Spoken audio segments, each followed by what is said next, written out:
What up, Fightful fam, and welcome to your UFC 257 main card watch along. We're streaming here on Fightful Pro Wrestling, Fightful MMA, hijacking Sean Ross Sapp's Twitter as well as my own, also live on Facebook. I am joined today by not Lucas Grandsire. We got ourselves an upgrade. Jason Hagholm, how's it going, man? Hey, man, it's going quite well. Thanks for having me on. I mean, what a card to watch along, too. One of the probably biggest pay-per-views that'll be happen this year when it's all said and done, when we're doing another awards video for the end of 2021. So I'm really excited for it. It'll be fun. And January has not even passed. So it's crazy that we're already looking at one of the biggest cards of the year. Shout out to everyone in the live chat. Guys, if you're watching this on YouTube, please hit us up with a super chat donation. It's getting kind of frosty over here in Vancouver, Canada. That would really warm the heart. Sean Ross Sapp will be dropping by at some point. Jeremy Lambert is dropping by at some point. So it's going to be a busy, busy day here. But the main card is just underway. We kick off with who? Who's fighting first? Marina Rodriguez versus Amanda Ribas. Man, is there a fighter you want to succeed more than Amanda Ribas just based off of like her personality? Like it's incredible that anyone has had the ability to remain so optimistic and upbeat through 2020, but shout out to her for doing it. Yeah, she's got that such bubbly personality where it's like you could think it's maybe she's putting the act on, but her charm just kind of wins you over every time you hear her do an interview or a post-fight speech. Like it was kind of cool watching her come out to the ceremonial weigh-ins where she had the bubbly face on and said to the crowd, "I love you," and then put her hair up. It was like, it's go time because I'm going to stare my opponent down in a matter of like seconds. So I love Ribas as well. Yeah, she's awesome. Definitely the fan favorite here. And I think it's the right call giving her the opening spot on this card. I find the UFC doesn't usually give the main card opener to the women. Perhaps it's because of like the lower knockout rate. You know, obviously they're not the heaviest punchers, but I think she's poised to be a really fun addition to the roster of mainstream UFC personalities. So I think it was absolutely the right call giving her this platform. Yeah, I mean, it seems like the UFC is trying to market her. Like she had that huge win a couple months ago against Paige Van Zandt, Paige Van Zandt's last UFC fight. And like that's what started it. Not only just the performance, but she was bubbly then in the embeddeds. They've continued that on. Plus, I mean, she's going to have a huge, putting weight back on. She's like up from fighting at 115. She's like put the weight back. She's like 163 I saw today. Insanity. Which is just, yeah, exactly. She's like up 4 weight classes pretty much. Yeah. And shout out to MMA Junkies Mike Bond. I'm not sure if you saw the clip on Twitter, but she started talking about how people have been clowning her about her feet, and she goes, I know they're not pretty, but at least they smell nice." What a character. I really hope that she pulls through. People are asking, what time is the actual fight? Has the fight started? When is the main event?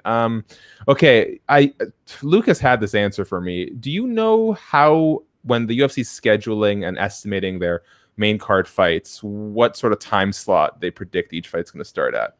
I think it's like a 20-minute, 30 minutes, something like that. Yeah, it's usually about that. Like it all depends how the card goes too, right? Like if we get some quick finishes, there's going to be filler or something in there to drag out the pay-per-view. Yeah, so I would expect, I think someone told me about 25 minutes. So we got how many cards here on the main card? 1, 2, 3, 4 before Conor McGregor and Dustin Poirier hit the stage. So we're looking at 25, 50, 75, 100 minutes. So let's guess somewhere around 9 p.m. Pacific, midnight Eastern, we can expect the main event to start. But first things first, we got this opening card underway. I'm actually not looking at my broadcast right now because I'm trying to get some stuff up. So please let me know if I'm missing anything substantial. Well, the UFC the show has started and they're doing some sort of like drone display, colorful drones. I don't know. It's not really working for me with voiceovers from Dustin and Conor. Last minute trying to sell you on the fight, even though you've already bought the fight. So or you're pulling a Habib and guys, Russian link. Yeah, guys, check out my Twitter if you haven't. There's a footage of Daniel Cormier sitting down in the gym at the American Kickboxing Academy, trying to compel the people in his team to purchase the pay-per-view through the ESPN app. He's like, you go to ESPN app, it's $70, that's it. And then Habib goes, buy? We have Russian link. Like, Habib, man, you're a dog, and I'm into it. And my prevailing theory right now, the reason Dana White keeps trying to push for another Habib fight and seems kind of confident, is I think Habib is the illegal streamer, and I think that Dana White's gonna threaten to ship him off to jail if he doesn't give him that Conor McGregor rematch. Yeah, well, if they bring someone in and he flips the hood up, it was me, Dana. It was me all along. Shout out, you know what? Shout out to the primarily Fightful Pro Wrestling crowd. Lucas Grandsire cannot stand pro wrestling, so I'm glad I have someone a little bit more up to speed here today. I can't tell you how big of an upgrade this is. Well, we'll try to throw a little bit more wrestling references depending what does end up happening on this show. Agreed. But I understand the MMA fan base that doesn't love pro wrestling, but to me, they go hand in hand. They do. They're joint at the hip. People keep asking about the main event, guys. I don't know what's going on. I don't know what rock you've been living under. If you're trying to catch a UFC 257 pay-per-view, you should know that it's only just starting. McGregor and Dustin still have probably 2-3 hours before they hit the stage. So it's all good, guys. Take a deep breath. Crack open a bottle of Proper 12. Grab yourself some of Dustin the Diamond Poirier's hot sauce. Eat responsibly, drink responsibly, and we'll be here to keep you company. Yes, sir. Yes, sir. Yes, sir.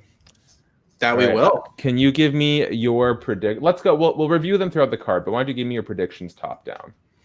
Top down? Okay, so I've seen throughout the Twitter sphere and whatever that it's a big majority of people are picking Conor, but I'm actually taking Dustin Poirier. I think Dustin, the fight, the strength of schedule of guys he's fought is just something that I can't put past him. He has a much tougher chin. I mean, obviously this is a rematch from a fight at featherweight in 2014, but a lot of them have both grown in both ways, both inside and out of the cage. But I think Dustin is, more importantly, he's the one that's, I think, grown a lot. I think he'll be able to take whatever Conor can dish out to him early enough. And if Dustin can push the fight into like third, fourth, and fifth round territory, I think that strongly advantages him, because while McGregor looks great, I don't know how much of an effect that cut had on him, considering his last fight was at welterweight. So who knows? But I'm leaning Poirier, and I couldn't really get the disrespect to Poirier, honestly. I agree. And you know what? People have been asking me about this in my personal life all week. Also, I can't tell you how many people have sent me that meme of Bernie Sanders throwing on an armbar. Just because I'm like the only person they know with any MMA connection. I'd agree with you. I'm not a great technical analyzer of fights, so I basically go off of the information I have at face value, and I agree with you. For me, strength of schedule is a huge thing, so I'm pulling for Dustin Poirier, but let me say this. I don't think it's going to be a super close fight that at the end you're going to be conflicted about who won. I think it's either going to be very decisive for Dustin Poirier or it's going to be very decisive for Conor McGregor. All right. Yeah. And sorry, I'm just seeing a message. People want to point out that, speaking of WWE and that connection, Becky Lynch is promoting Conor McGregor's Proper 12 with a t-shirt. And it's actually the Roots of Fight charity shirt. So he's teaming up. Becky Lynch and Conor McGregor have teamed up for Conor's charity t-shirt. So that's pretty dope. How about that? The man promoting the draw in pro wrestling right now. Yes. So or in MMA, I like to see that. Yes, and Becky's beautiful baby is also present in the shot. Shout out to her. All right. One moment.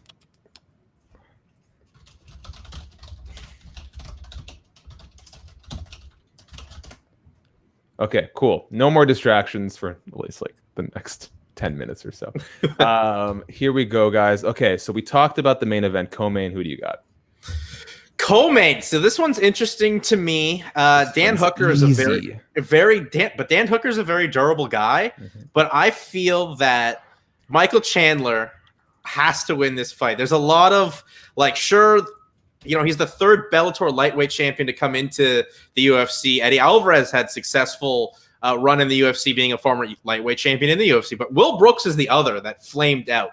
And Michael Chandler obviously wants to avoid that kind of a run. He's in there against a tough guy that, he has been able to avoid being taken down, or if he gets taken down by these wrestlers, he pops back up. But I think the pressure of Chandler making his debut, the pomp and circumstance that they brought Chandler in, like we haven't seen anyone really be debuted from Bellator or another promotion. They rolled out the red carpet. To get that kind of an intro for them. I think that puts a lot of pressure on him as well. So, what I think would happen is Chandler would fight like a Justin Gaethje next if he gets past Dan Hooker today. But I'm picking Michael Chandler. I think he's got a lot riding on this. Hooker can play spoiler. He's always tough, but I'm leaning Chandler. Okay, I completely disagree. I think this is far and away the easiest fight on the card to pick, and I am going Dan Hooker all the way.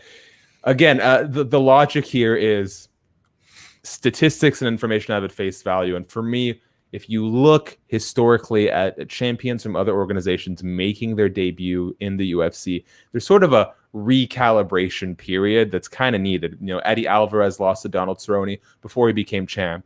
Marlon Moraes lost to Rafael Assunção before he fought for the bantamweight title. Justin Gaethje nearly got knocked out by Michael Johnson and then had a bit of a rough stretch against Alvarez and Poirier before turning into this sort of dominant force that we thought could take out Khabib. And so it's not that I don't think Michael Chandler, in fact, if this were to be Michael Chandler's third fight in the UFC, I'd probably favor to beat him again, to beat Dan Hooker, depending on how those first two fights went. But I think it's just going to be too big a step up for someone making their UFC debut. I think he's going to need that first fight to sort of figure out what he needs to do to succeed at the highest level. Yeah. So Dan Hooker, all the way. It's the only one I put money down on. So I guess there's a bias there. Here's the thing. I don't like betting. I tried it. It wasn't for me. The problem is with these damn betting websites is they don't let you take your money out. So, I've got a few $100 in there. I'm trying to take out my proceeds and be on my way. But they have three options. E-check, which is only available to people in the US, so I can't use that. A wire transfer, which I need a minimum $500 withdrawal, which I don't have that much in there right now. And the third option is Bitcoin. I don't have Bitcoin. I don't have a Bitcoin wallet. I don't intend to invest in Bitcoin. So I'm stuck. I'm basically just going to play out the year and hope I make enough money to withdraw my earnings. Well, I mean, that's what you got to do. You got to be, hopefully your guys come through for you. I mean, it's kind of amazing. The MMA betting scene has just exploded, honestly. Mm-hmm. It's like what Proline was like 10 years ago for football and stuff like that here in Canada. Like, it's insane. Everyone either will make a prediction, but they have the odds, or all these guys creating content for the gambling side is kind of amazing, actually. So, but I applaud them. Yeah, for sure. Shout out to Dan Tom. Shout out to who else is Adam Martin. There's a lot of good folks over there putting in that work. Not my cup of tea, but they do great work regardless. All right, guys, if you want to hit us up in the chat, I gotta be stingy today. Leave a super chat donation. I know most of you rascals aren't paying for this fight. I know you're not putting money into Dana White's pocket, so put a little bit into ours. And I say that because Sean Ross Sapp is going to be in here at some point, and he ain't going to let that shit fly. So get your super chat donations in when you can. So just checking Twitter quickly, apparently ESPN Plus is having a huge issue letting people buy the show or watch the event. So that's just, the struggle is real for everyone using ESPN who this app seems horrible. That's how they trick people into purchasing or to streaming the event. It's a one big effort. Khabib, you marvelous bastard.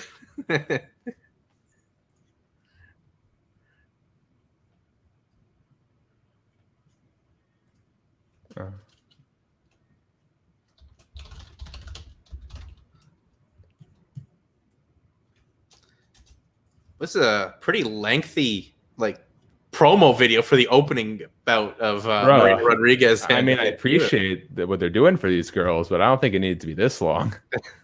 I know, it's like a mini movie.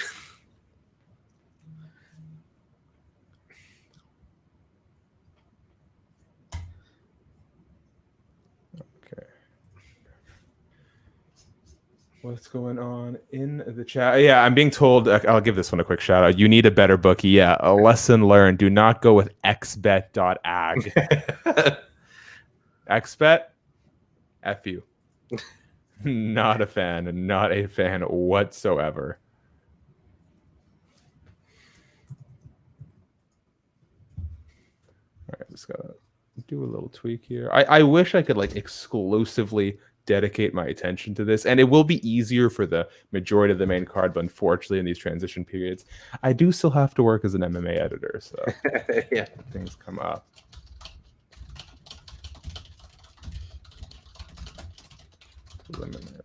Card. I think we never even got to the rest of the predictions. No, we only did main and co-main. Yeah, please keep going. Let's take a look. We have, of course, Jessica Eye, Joanne Calderwood, which this one's interesting to me because I feel like Jessica Eye is like fighting for her job, even though she has a win in between the title loss to Shevchenko. But I really feel like Jessica Eye is fighting for her job, and Joanne Calderwood was literally going to get a title shot, took that fight, and then lost the fight, and then lost her title opportunity. So JoJo feels, she's got to go out there, get the win to reestablish herself in this 125-pound division, which is lacking a little bit of challengers. So I would assume if Calderwood gets the win, she'd be right back in line. But like, you can never count Jessica Eye out. Well, it's funny too, when people say like, "Oh man, Calderwood really messed up on that one," and I know everyone's got a puncher's chance, but let me just put it out there. Remind me, who did Calderwood lose to? Is the girl who challenged Nunes? Jennifer Maia. Yes.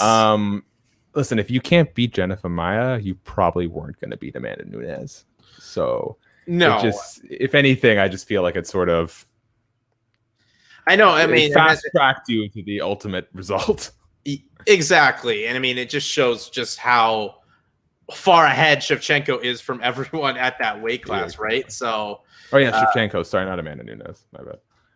Hey, that's fine. I mean, we had a call out earlier on the show for Amanda Nunes from Juliana Pena. That is true. So speaking of which, do you think that's going to happen? Do you think the UFC will match up Juliana Pena with? Probably not. Not at this moment in time. I mean, I could see it happening, but I just don't see it happening in the near future. I mean, I saw Amanda Nunes did reply back to the tweet or the comment of calling out that she was ducking Juliana Pena, but I don't see it happening in the right there. But I will say, Pena looked excellent in that fight. Like, she came out, lost the first round, but was able to make the adjustments and use her grappling. Like, she put on that rear naked choke on and didn't even have like the back fully. I just had enough proper positioning, just enough positioning, and just has some serious power in her arms to get McMahon to tap. I agree. Yeah, that was incredible. And for a moment there, it looked like Sarah McMahon was going to sneak her way out of it. Juliana Pena, man, I hope she can get some consistency. She has looked so good, even in that Jermaine Durandamy fight, until it wasn't. It was very compelling to watch. And here we are now. She's had such a long, complicated road into the UFC. And I hope she doesn't end up being one of these situations, possibly like Santiago Ponzinibbio, where just too much got in her way and she never was able to capitalize on the potential, Yeah, I mean, we just saw what happened with Ponzinibbio coming back after like a 3-year, almost 4-year layoff. Like, as you're on the shelf getting healthy from issues, like the sport's evolving and guys and girls are getting more improved. So things will change, and hopefully she doesn't get left behind. But that was good enough performance there from Pena. Yes. What do you suspect for her next? Is she going to get that Nunes call out? If not, what do you foresee as her next matchup? Man, I'm not sure. Like, the problem with that bantamweight division is that their champion's defending the 145-pound title, right? So they're waiting to see, I guess, how unscathed, if anything, Nunes would come on with. But I'm not sure, honestly. There's enough contenders there, but I'm not sure off the top of my head who will get that next title shot. And I think that's the thing right now is this division at 135 is building itself back up for a contender when Nunes can come back and defend the title there. Who is your front runner right now, all things considered? My front runner at women's bantamweight. Let's take a look, actually. I mean, women's bantamweight. UFC, the rankings. Let's take a look. That's women's pound for pound. I mean, that's the thing. It's like Sarah McMahon just lost. Pena won. I mean, Irene Aldana lost. I guess Holly Holm, but is that even like that interesting considering Nunes beat her handedly already? No, I'm not interested in seeing that. Yeah, exactly. Not in the slightest. You could not pay me to watch it. I mean, they do pay me, and I will have to, but you know what I mean. Well, you know what, Shaq? Good thing I'm not in control of the booking situation there for titles, because it's such a tough scenario there for that weight class.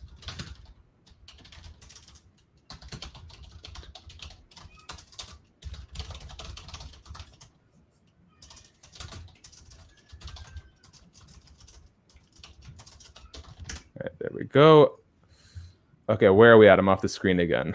Oh. We are just getting Bruce Buffer introducing Hebos and Rodriguez. Yes, we are. Okay. Dedicated focus. Thank you guys for putting up with me. Has the fight started? Someone asks. Depends which fight you mean. The opener, Amanda Hebos versus Rodriguez, is just about underway. Here we go. We didn't make it this far down our super slow predictions. Who do you have in this one? Eileen Hebos. I think Hebos, her grappling will be just a little too much for Rodriguez. Yeah, I'm completely on board. And I mean, I don't know if that's how it'll end up, but that's how I'd like it to end up. And again, they keep saying, like, as MMA media, you're not allowed to have a bias. I kind of do. Hey, you can like who you like. It's just if you don't really like, I guess, push the fan narrative over your into your journalistic work. Exactly. Nor do I sort of give opportunities to one that I went to the other. But I'm a fan too, you know. Well, we're all fans, right? Like, we got into it, and we like it. We like it. I did not get into this kind of work because it pays tremendously and because the hours are great. Anyway, Sean, but I will say my boss, Sean Rossap, does a great job of making the work environment as comfortable as it can be. Oh, hold on. Speak of the devil. Let me try to get here. I'll say this. No, that's not the right one. One, I hope that Dana White doesn't have anybody parked outside my house right now because he has made it impossible for me to order this pay-per-view. We were just talking. Jason was just telling me how bad things are going with the app right now. Yeah. And I'm ordering on. I'm sitting here at my computer in my office on a web browser. So I'm gonna try to give them. I'm going to attempt to give these people 70, 75, however much money and that they need for this pay-per-view. But right now, I have not yet, and that's their fault, not mine. So I want to point this out, guys, for the people watching. There was a little ad sponsor that came up called, I think, G42. And Dana White was wearing a shirt with the sponsor during the weigh-ins between Poirier and McGregor. And apparently this G42 company develops an app that is said to be owned by Abu Dhabi government and royals to spy on its users. So, wow. If you were wondering how Dana White was getting into streamers' phones, he's going all in on this. He's turned into a legitimate business practice at this point. What was in the bag? What was in the bag? Hey, ask Ludacris. that is like the most bizarre story in the history of like a 24-hour period of a weigh-in and switching fights around. Like, that's just wild. Because I know for hockey in the World Junior bubble in Edmonton, if you cut your wristband off, kicked out instantly. Like, yeah, security was how did that even happen? This is the sort of move I pull at resorts in Mexico. Yeah, for all the criticism I give WD or UFC for stuff, I mean, I thought they handled that well. They're like, you're done. We know you're a great prospect, but you're out of here. That was the right call. That was 100% the right call. And to answer the question, what in the world is in that bag? What's he got in that bag? You would assume it was a can of whoop ass, but the UFC did a good ass job of just eyeing him, spying him. And then they got him the fuck up out their business. In the words of a great man. Yes. So you are not currently watching, or are you watching by means? I'm watching. I'm not going to say how I'm watching because I don't want any excuses to shut down the streaming. Because let me tell you, if the wrestling channel gets the live stream shut down, that's a big problem. Yes. But, no, I think we're okay. We haven't had this problem before with any of the watch-alongs. Yeah. A lot of bigger channels do them too. I wouldn't be surprised. Yes. Sure. But I mean, yeah, YouTube shoots first, asks questions later. This is true. This is absolutely and we've won true. 3 appeals over them since last January. Should mute those clickety clacks there, Shaq.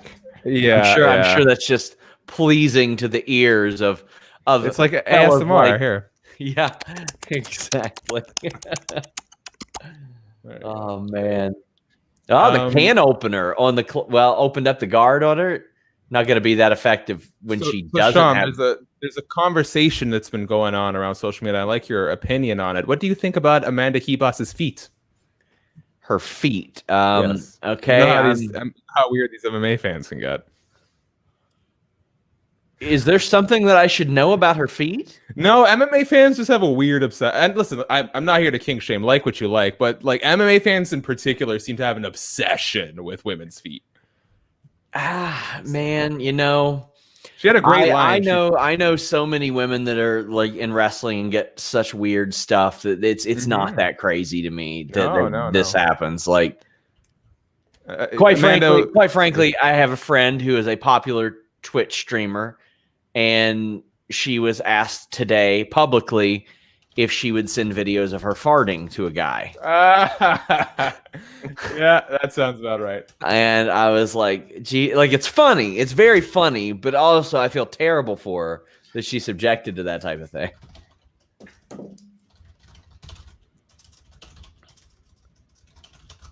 By the way, guys. Sorry, I made myself. Yeah. By the way, guys, subscribe to youtube.com/Fightful MMA. And if you're watching at youtube.com/FightfulMMA and you say, well, why are you telling me to do that? It's because we are simulcasting to the wrestling channel. I feel like the Conor McGregor stuff is big enough. And hey, numbers are reflecting it right now. Looks like it.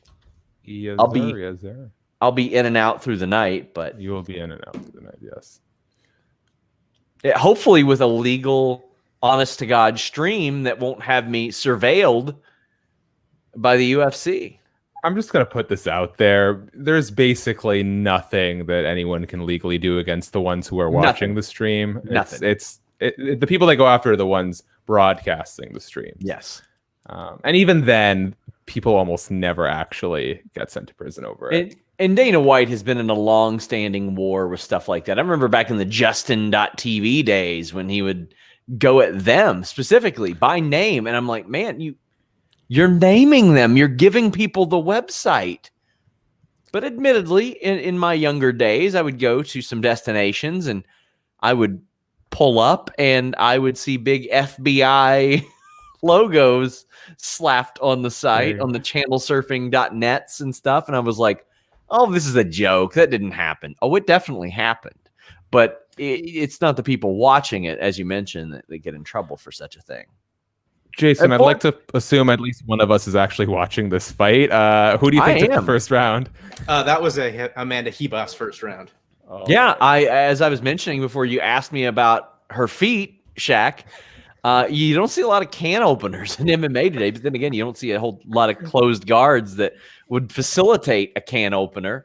So, I mean, it was kind of cool to turn back the clock a little bit for that. But yes, okay, her feet were far more important than whatever analysis I had of inside the cage. Hey, for some fans, it might be. It might just be. It's true. All right. Yeah, guys, if you're watching this on Fightful Pro Wrestling, please head over to Fightful MMA real quick. Hit that subscribe button. It really, really goes a long way. Oh, Hebos is down. Oh, my God. Oh, but needless to say, I'm a little behind. You can tell Sean is not reacting. What the heck was that? Whew. The insanity. This is how far behind I am. Please shout whenever. Oh, please shout whenever you catch up. I'm very excited. Oh. Whoa. Are you not there yet, Shaq? Ah! Just now. Oh dear God. There was also there's that really weird pause too. Did you guys notice after Hebos got up the first time, they both just kind of stopped and looked at each other for a second. Well, yeah, because Rodriguez thought it was the walk-off KO, and Herb Dean was like, "Nah, you still got." I thought Herb Dean stopped it. No, he stepped away and didn't stop it. He was like, "There's still more that needs to be done," and the violence continued a little bit. Did you guys like that stoppage? I liked it the first time. I liked the stoppage. Hebes was hurt and really bad on her feet, so I'm always in favor of fighter safety. And even if you're wobbled on the feet, sometimes you need to get in there and save it. But yeah, I liked it fine the first time. I turned away like when Hebus was shooting the low single there. I was, or was it? Wait, sorry. When the low single was being shot on Rodriguez, I was like, oh, okay, you know what? This is over. And then I turned around and I'm like, well, this is an odd replay to show. But no, it was the fight just continuing. Yeah. Well, we weren't live, not over on this broadcast. Let me tell you that much. We were on a solid 1.5-minute delay. Yeah, that was phenomenal. The lack. And guys, keep in mind, if you're watching this watch along, you're for sure going to be ahead of us either way, just because there is a delay between us talking to each other and when it makes its way through the wires and the air and the sky and the sea and the soil and makes its way to your lovely ears and eyes. So I think basically everyone on the Verdict app was wrong about this result, myself included. It's going to be very funny if all these fights end in the first round, because they will be just a killing time till midnight, because that main event is not starting till midnight Eastern. Bro, and they had such a dang long promo for this. You might have missed it, but they just went on for like 10 minutes about this fight. Oh, and I don't know why. Okay. Jason, how impressive was this? I mean, it was impressive because it's all about the hype machine that was Amanda Hebos, and now that hype train right now is a little derailed. I don't think Rodriguez was getting the respect she deserved. When you looked at her in her last 5, she was 2-1-1, and she now comes in and beats a prospect that was getting a lot of love from the UFC. So get yourself in the map at strawweight, Marina Rodriguez. Yeah, for sure. And I'm kind of upset just because Amanda Hebos is such a fun personality in the sport. But sure, hey, if Marina Rodriguez is going to knock out women like that, bring it on. Bring it on. Sean, I'm surprised to see you here so early into the watch along. What? Oh, well, see, I was planning on buying this pay-per-view, and I came upstairs to do so, and Dana White does not want me to buy this pay-per-view. He wants you to stream it, is I think what he's saying. Yeah. He's challenging everyone. Bring it on. My request is still processing on ESPN Plus as we speak. Yeah, it seems to be as well that the customer service side of things from ESPN Plus is horrendous as well. Oh, yeah. You would think, why this always happens, and maybe it's because of the demand for the content, but like I'm pretty sure this is not the first time this has happened on a major card. Like, when are they gonna get their shit together?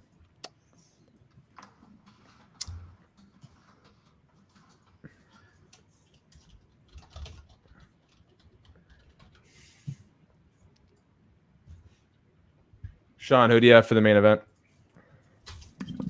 I want Conor McGregor to win because I like those clickety clacks. I think that Dustin Poirier is probably going to win it. Okay, so we are unanimous in this chat that Dustin Poirier is going to take it. Was that a second round knockout? So I'm just trying to get a graph. Second, yes. Yeah, sorry, perfect. Dan Hooker, Michael Chandler, where are you at on that one, Sean? Dan Hooker, I think. Yes. All right, so Jason is the wrong person here. Someone needs to hype up the Bellator guy a little bit here. Yeah, He's gonna lose. Oh yeah, I hope not. Michael Chandler is a nice guy. I've talked to Michael. He is like as professional as professional fighters come. He's always got good posture. He's well spoken. Always on point with his diet and preparation. And man, don't forget about that jawline. You know, he had a sensational Gucci jacket at the press conference. That was like Shawn Michaels 1992 style. Honestly, just needed to say like this crowd hates you or whatever on the back of it. But it was a sensational jacket. But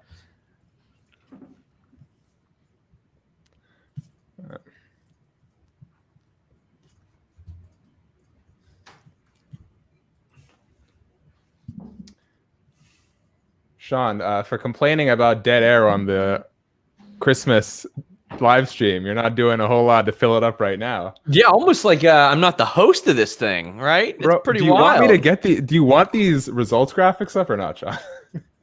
I mean, sure, but you know what else I want? I want to eat this delicious pot roast that was just brought up to me. Shout out to the. I was just about to give his wife a compliment, but you know, whatever. that's Sean. He headed out, but I mean, valid reason. That did look like a delicious pot roast. Let me find the right overlay here. Yeah, that looked damn good. You're not Shak. There we go, Jason. Welcome, guys, to the UFC 257 watch along live stream. If you're just coming in, we're here to keep you company all night. Jason, will you be sober by the end of this live stream? 100%. I will be sober by the end of this live stream. Okay, well, that makes one of us.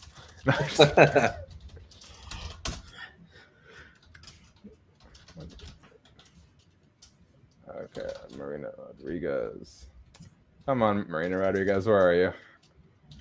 Show up on my Twitter. There we go.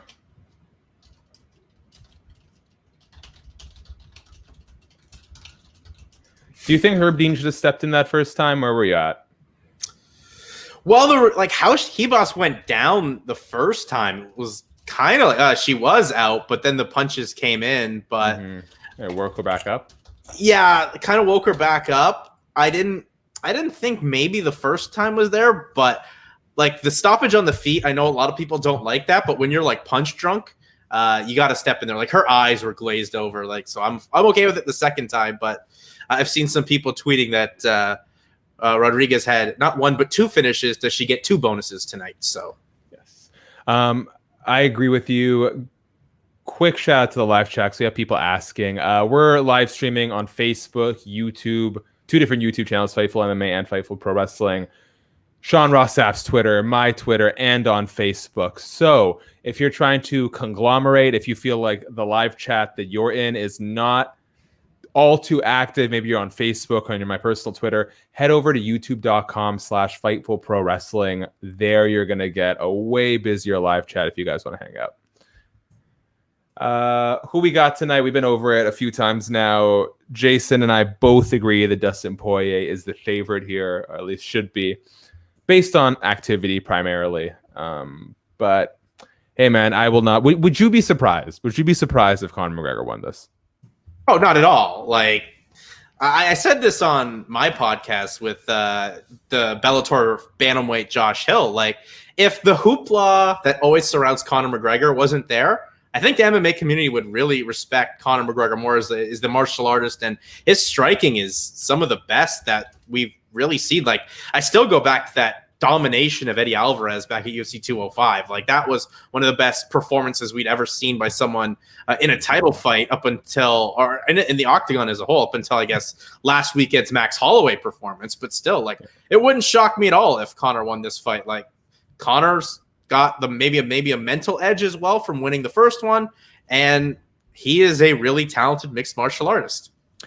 Agreed 100%. And by the way, it's youtube.com/Fightful. My bad. We have people asking about the ESPN stream. A lot of people are having trouble getting the show right now to work, processing payments, things not loading. So if you're having trouble watching ESPN Plus, the card is on. The first fight has already happened. Marina Rodriguez got a second round TKO over Amanda Ribas, but I can't help you watch the show unless you want to, do Dana White dirty and find yourself an illegal stream. Not that we are recommending that, because we don't want this watch along to get shut down. Also, 2 Canadians, we don't get ESPN Plus. We couldn't even help you check it out, see what the site's like, because geo-blocked in Canada. Yeah. Where are you based? I am based in Kitchener, Ontario. So are you on a VPN right now? No, Shaquille. That's fine. VPNs are fine. Yeah, VPNs are fine, but no. But yeah, Kitchener. So about 45 minutes south of Toronto. The single greatest marketing pivot in the history of humankind is when VPN services went from, hey, you can use us to pirate stuff, to, hey, you can use us to protect yourself from bad people. What a 180 they did there, and it was so effective. I like that. I mean, true, but hey, you know what? You gotta market yourself in other ways and get in the good graces of companies. Yeah, well, yeah. Have you hopped on the Manscaped bandwagon yet? Have I hopped on it? I did get it gifted to me for Christmas. Oh, look at that, Jason. Someone's trying to give themselves a good time, it looks like. But it's still in the box, let's put it that way. Okay. We still have people asking us about ESPN Plus. If you guys are watching this and you're wondering, ESPN Plus is causing a lot of people problems right now, so you're not alone. Sean Ross Sapp, my editor over here at Fightful, he's trying to get the purchase going already. Jason was smart enough to do it well in advance. And yeah, that's that. Yeah, I've had a couple people say, thank God we live in Canada. They bought it on traditional means on their cable box. That's also, to me, you know what? That old technology, it's coming in handy. It's coming in handy right now. You just think of a company with the resources that ESPN, UFC, and Disney do, they'd be able to get over this by now. Exactly. And have the server, be prepared for the constant rush to get the show. It's going to happen. This has been marketed as the biggest sporting event for quite some time now. So you think to be prepared for this. Do you know Amanda Sanchez, Chica, on Twitter? I believe, yes, I do, yeah. Yes. Shout out to Chica. She writes, pretty funny. Okay, but on the upside, I didn't have to see my girl lose. So if you're an Amanda Ribas fan, shout out to you. You got to miss that unfortunate ending.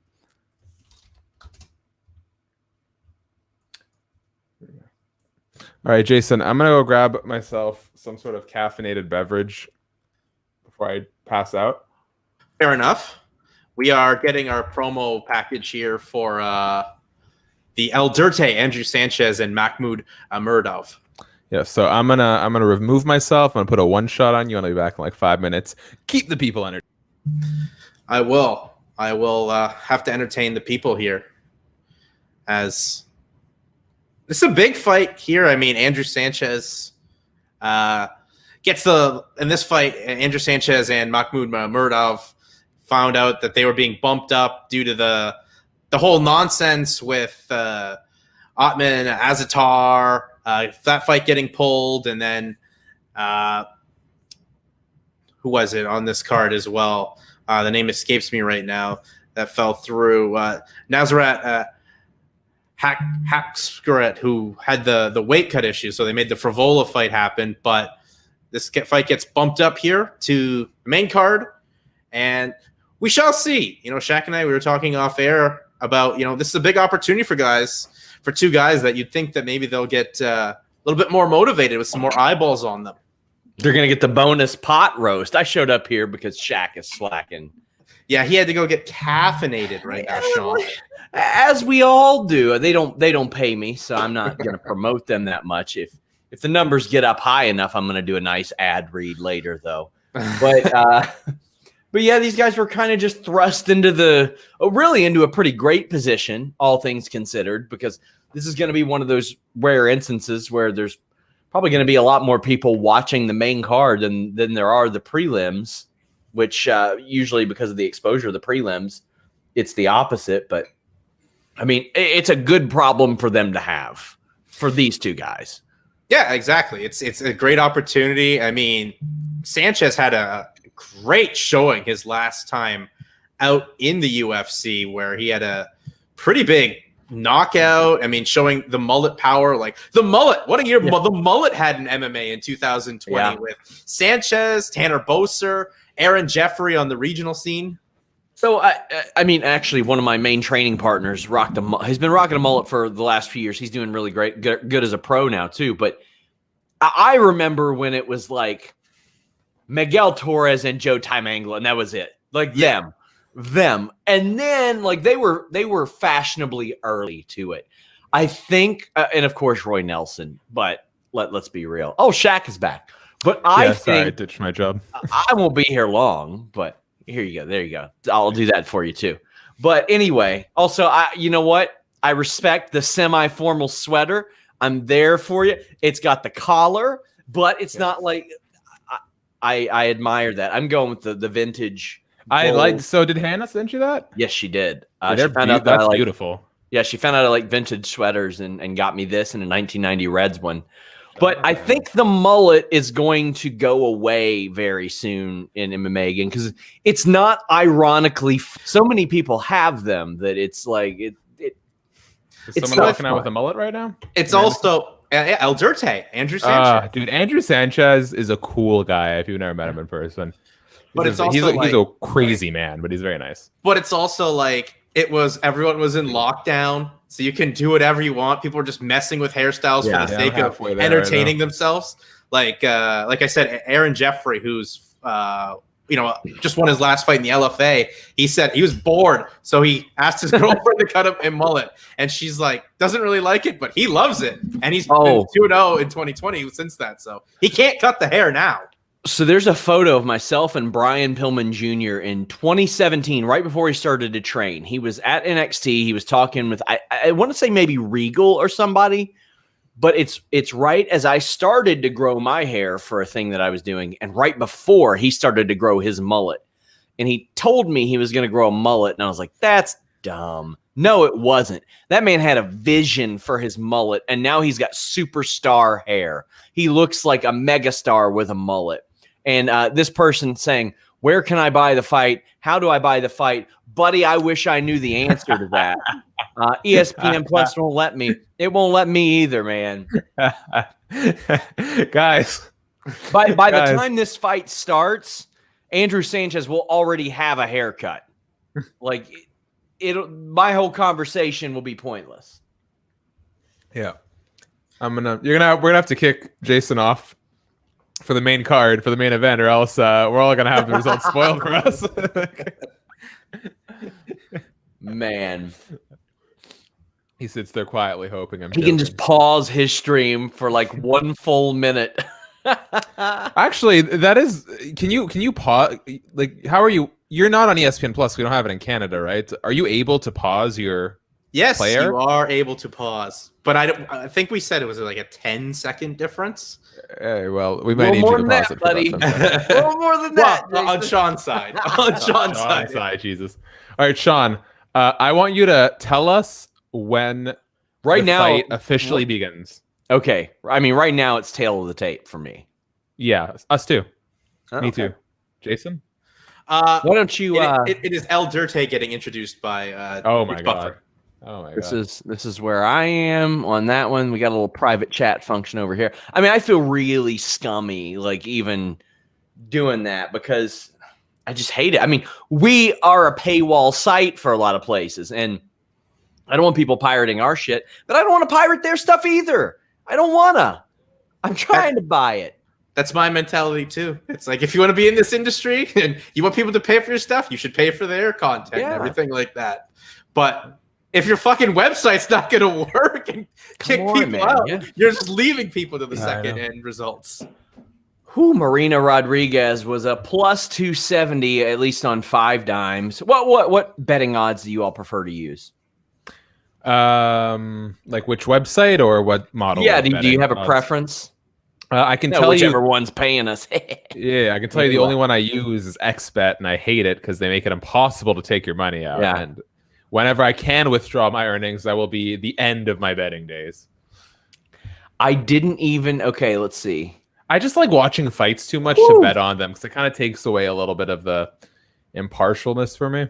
Rodriguez by KO, TKO in round 1 was a plus 2,500. It was round 2. Was it round 2? Yeah. All right. I wouldn't know. I'm like a minute behind. Plus 1,800. That's still pretty nice. Oh, by the way, I'm at 445 right now. Jason, what are you at? 405. Do you want to pause? Do you want to pause for 40 seconds? I will pause now as we're at 3. What a gentleman. What I'll tell you when I'm okay. What time are you paused at? 3:59. Okay, I'll let you know immediately, like when we're at 3:59. I feel like such a piece of shit. I really do. You have no idea. I wanted to give them my $234 or whatever they're charging for a pape now. Did you guys? Okay, wait. I'll let this countdown happen. It's first. 3:59, right? Yeah. Okay. 2, 1, 0, 3:59. There we go. Oh no, I'm just kidding. Oh God, I'm ahead of you guys. Let me pause mine. Oh, come on.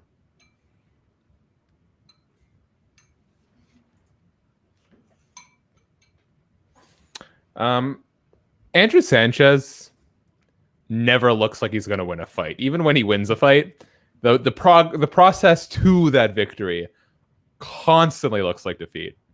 And I hate to say that because I like the guy, even though he never answers my texts. But whatever. Wow. You're just gonna out El Dirte like that? Yeah, Shaq? I'm gonna do him dirty like that. I will indeed. That last finish he had was was fun against Turman. Fun. Wellington Turman, which sounds like it sounds like a wind energy company based out of Kansas. Wellington Turman does. Sure. It does. Sounds like a renewable energy source. Okay. Thus far, do we have anyone pegged as an early round leader? Well, I haven't pegged anybody, and as you said, we don't kink shame here. But yeah, like my bisexual friend always says, try everything at least 3 times. You'll know. Once to try, second time to really try, and the third time you'll know. Jeremy Lambert has tweeted, ESPN Plus was the illegal stream all along.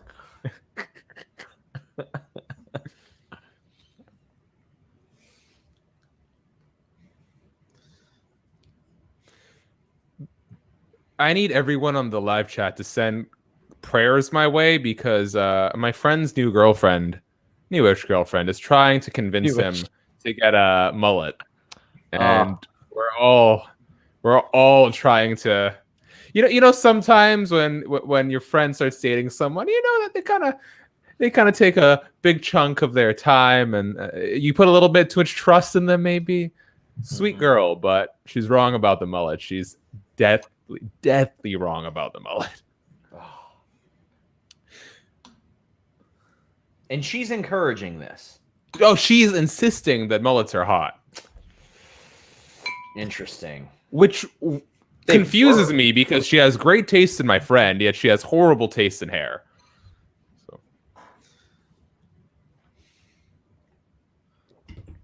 Shout out to Mrs. Sapp for the wonderful pot roast. Oh, it's fantastic. It's so good. She's such a good cook. Speaking of pot roasts, Warley Alves calls out Nate Diaz because he's, quote, a marijuana guy, and sets a quote bad example for the kiddies. I am all for a campaign where Nate Diaz just takes on like DARE representatives. Warley Alves, whoever else. I think Habib's one of them. Just like put him in there with people who want to put an end to his weed smoking ways, and that's the storyline. That's all you need. Well, I mean, unfortunately for Warley, UFC said pot A-OK now. So, yeah. I mean, get the commissions on board too, but Worley also like 10 years behind Worley. Oh yeah, I do wish there was a way to overturn all the fights that have been overturned. Oh man, as a result, and all the fines that were dished out. So okay, where are we with that? Because, so is USADA just not testing for it anymore? Like, because I don't know if the last I heard, the Las Vegas Athletic Commission has not yet adopted that policy like the California State Athletic Commission did. So will Nevada still be informed if people pop for weed, and will they still then be able to subsequently fine them to line their own pockets? I think right now the plan is for USADA to work with these commissions to loosen up their restrictions against marijuana. As now, if UFC and USADA say it's okay, then the commission should follow suit. But will they? So admittedly, I've been like out of the loop a little bit. Is the state athletic commission still test upon their own? Yes, like for quote unquote in competition, correct? Mm-hmm. So I mean, yeah, they would have to work along with them because man, it's just so frustrating. But California's adopted it, so California is no longer going to penalize people for weed. So light up in Cali, folks. I just wanted to say how poorly that. I mean, so much of what Dana White says ages poorly, but the promo he cut on Matt Riddle with Chael Sonnen standing in the other window, and he's saying, "This dummy can't even pass a drug test," and Chael Sonnen just like, "Yeah, drug test," and then he says, "Where's this idiot gonna make 6 figures a year?" Well, I think he found a place. Yeah, shout out to Matt Riddle. The Broserweight and his bro nuts. Yeah. Oh.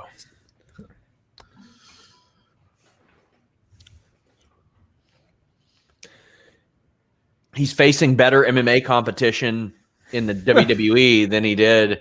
Yeah, he's right now in a feud with the former Strikeforce heavyweight, former Bellator heavyweight. Yeah. I got a lot of nut shots tonight. Oh, a lot of bro nuts being damaged. That's what, 3 on the night? There were 2 in. Oh, which was the prelim? Antonio Carlos Jr. versus Carlos Jr. Tavares. Yeah, one each way. I'm some ad plugs throughout this. I put you're doing so well. I put this out on Twitter that like there's only like 2,000 people in the crowd, and you can pick out each individual crowd member and their unique cat call whenever the ring card girl makes her way around the octagon. Like, I swear to you, there's like, you hear a whistle, you hear a shout, and then I swear to you, at some point in the night, I heard someone go,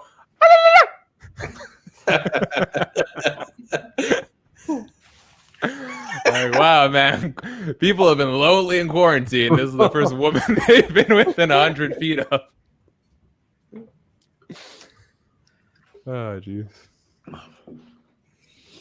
Well, I mean, UAE Warriors doesn't have ring card girls, so this is a new thing for the market of Abu Dhabi. So that's a really good point, actually. From a mentality standpoint, so this has not been the most exciting fight. It's not been like a terrible fight or anything. No, we're not talking about it. Exactly, but it's easy for us to say sitting here with a bunch of samurai swords sitting behind us and pieces of wood. But like when you get on a card like this, I wonder how much it weighs. Like, oh, I can make a real impression here, or I just need to win and get my win bonus. Because a lot of these guys make such little money that it's like, well, So let's have that conversation. You know, I think, and man, everyone and their mom in the fight game has talked about this except Dana White, which is this show win money is archaic. And the science is ass backwards on it. The idea is that if you basically withhold half of someone's earnings, they will be more inclined to fight for it. But the reality is, because people fear losing that other half of their paycheck, that it makes them hesitant to do anything that could A, get them knocked out, or B, cut into a lead they might already have. Ryan Bader has been saying this for a long time now. If I know how much money I'm going to make off the top, I will fight harder because I want you to pay me more the next time we're going to talk about contracts. No one wants to go out there and be boring, but it's a lot easier when you take that sort of pressure off and for them to go out there and just kind of be loose. I always, there was a structure on a lot of the promotions in which I commentated on. I don't know if it was disclosed or undisclosed, but it was a finish bonus. Like there were finish bonuses, and that makes way more sense to me. And of course, a fight of the night bonus, but it was finish bonuses across the board. So if you finished that fight, it would you would get a certain amount on top, and which I mean, those low level pro cards, every fight's going to end in the first minute, or they're going to go all the way anyway. Same with amateur fights, but yeah. Do away with this. Let's be honest. This structure is just a way for the UFC to pay their fighters less money. Yeah. Well, any loophole they can find to pay you less. But I mean, plus as well, right? Like if you don't have a solid structure and you win a fight in your head, but the judges see it 17 different ways, and you get screwed out of money because of someone else's fault, like that just wrecks your year pretty much, right? Personally, I had this fight scored 30-27 Melvin Gillard right now. I mean, I won't have anybody else on MMAdecisions.com tell me any different. But that Chris Lee over there? Oh God, don't get me started on Chris Lee. But gosh, when like they keep Andrei Arlovsky around, that guy's making bonkers money to have the worst fights ever. I mean, more power to him. Bless him for finessing them out of it with 100%. Money. And every time he wins, it's like, well, you know, he's going to be around for at least 4 more fights because they won't cut him after just 3 or 4. We know that. No, they have him there so they can have a prelim fight and say former UFC heavyweight champion Andrei Arlovsky. And I get it. Sure. And when people ask him, when are you going to retire? Like, so long as he can win fights and not take that much damage, why would he retire? The dude's making 6 figures every time he fights. Yeah. And now he's won 3 out of his last 4. There you go. Oh, there's a huge cut on Andrew Sanchez's nose. This is the problem with an Andrew Sanchez. It's not that he's a boring fighter. It's that he's really durable, and they usually match him up with really durable people. And you just kind of get like, for 3 rounds, you know? Yeah. Our boy Colby saying it's been brutal to say the least between this and the card that just happened Wednesday. I think Colby's a little tired of doing all this live coverage. Stop signing up for it. He's doing really, really good though. Like, he's killing it, dude. He is absolutely nailing it. We have had one guy that had been doing it since 2016, and I think Colby is just as good as him right out of the gate. Like I think like he's really rocking it. No, he's making my life a lot easier right now. So shout out to Colby. Well, we'll give you a break one of these weeks and get you on the live stream. Yeah. Well, I mean, yeah. Why not? Why not? The early wake up sucked. Oh my gosh, let me tell you. The worst weeks of my life every year were the whatever New Year's show the MMA world would have, and then like 3 or 4 days later, Wrestle Kingdom, and then New Year's Dash. It was always the worst. Let me see. There's and if for me, it's like add Ryzen in there as well. Yeah. Well, yeah. No, thank you. Poor Showdown Joe. Like I would do these shows with him, and they would fly him all the way over to Japan to sit in a studio and not even call the fights at ringside multiple times. And I'm like, really? Oh yeah. Which I mean, not this time. He called it remotely, which is what they should be doing anyway. I mean, there's no reason. I think he likes the trip too, like to be a part of the whole show. But of course. I did interview him about what was it like calling it from your desk. He was like, it was just different and whatever. But oh no! This is why I leave my dog at home. His dog says no. No, Showdown. We don't like calling it at our desk. Okay, so let me see if I can get this picture onto the stream. During UFC 244, I was in New York for that one, and the card ran so late that they kicked us as soon as it ended. they kicked us out of the venue, and we had to find our way back to a hotel room before we could finish our work for the night. I got 2 1.5-hour naps in a 27-hour period before getting stuck on a middle seat for a 6-hour flight home. Now I'm a guy who needs a nap every day. Like, that's just how I operate. Let me see if I can show you what my face looked like. I couldn't physically take naps until like a year and a half ago, and now I'm able to here and there. But my naps are like 15 minutes. My wife is like, "What?" Like that's not. She says it doesn't even qualify. If I take a 30-minute nap, I'm out. All right, let me. Sanchez stalking. There he is, back in the fold. All right, check this out. Check out my ugly ass face after UFC 250, after UFC 244. Check that out. Oh no! I was dead. I have never been so tired in my life. You look like you have crudely put like purple makeup on under your eyes. No, that's the CM Punk look I've been going for. You're so tired. Oh, you were the cult of personality that night, Shaq. Oh, dude, yeah. My eyes are a tribute to CM Punk. Shout out to him. The WWE CM Punk, not UFC CM Punk. Oh, Andrew Sanchez! Did you see that? He's doing the. You need to pause your stream for about 2 seconds, Shaq. Right. Oh, wait, what time? Go. Opening up. There we go. Yeah.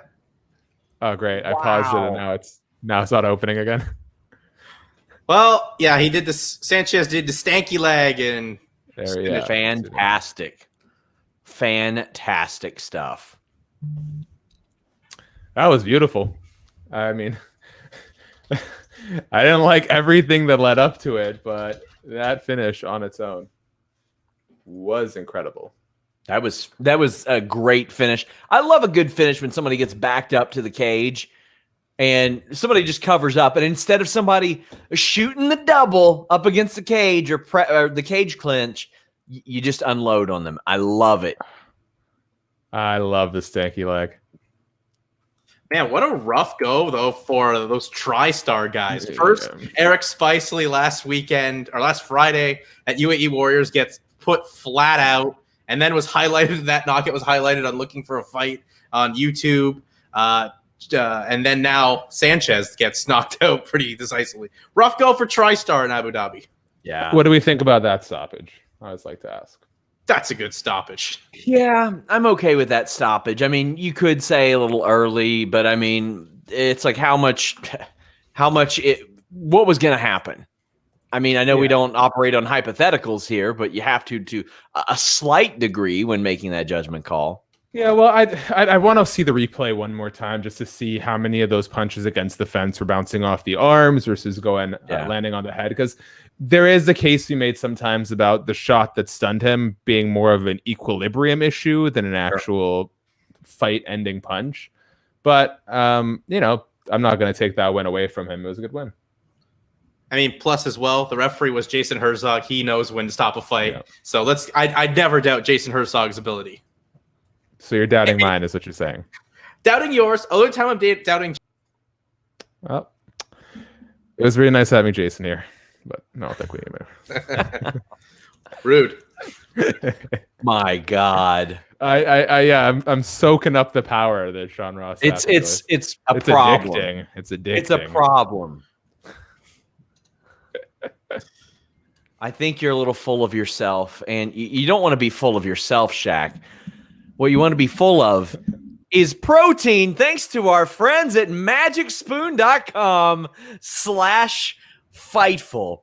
We just saw a healthy serving of rights and lefts, and now you can get a healthy serving of 11 grams of protein, only 3 net grams of carbs, 0 sugar in magicspoon.com/Fightful. My favorite cereal. I keep telling you guys, you don't have to go back for seconds. You're filled up with one bowl. That doesn't happen with regular cereal. It's full of carbs, sugar, unhealthy stuff.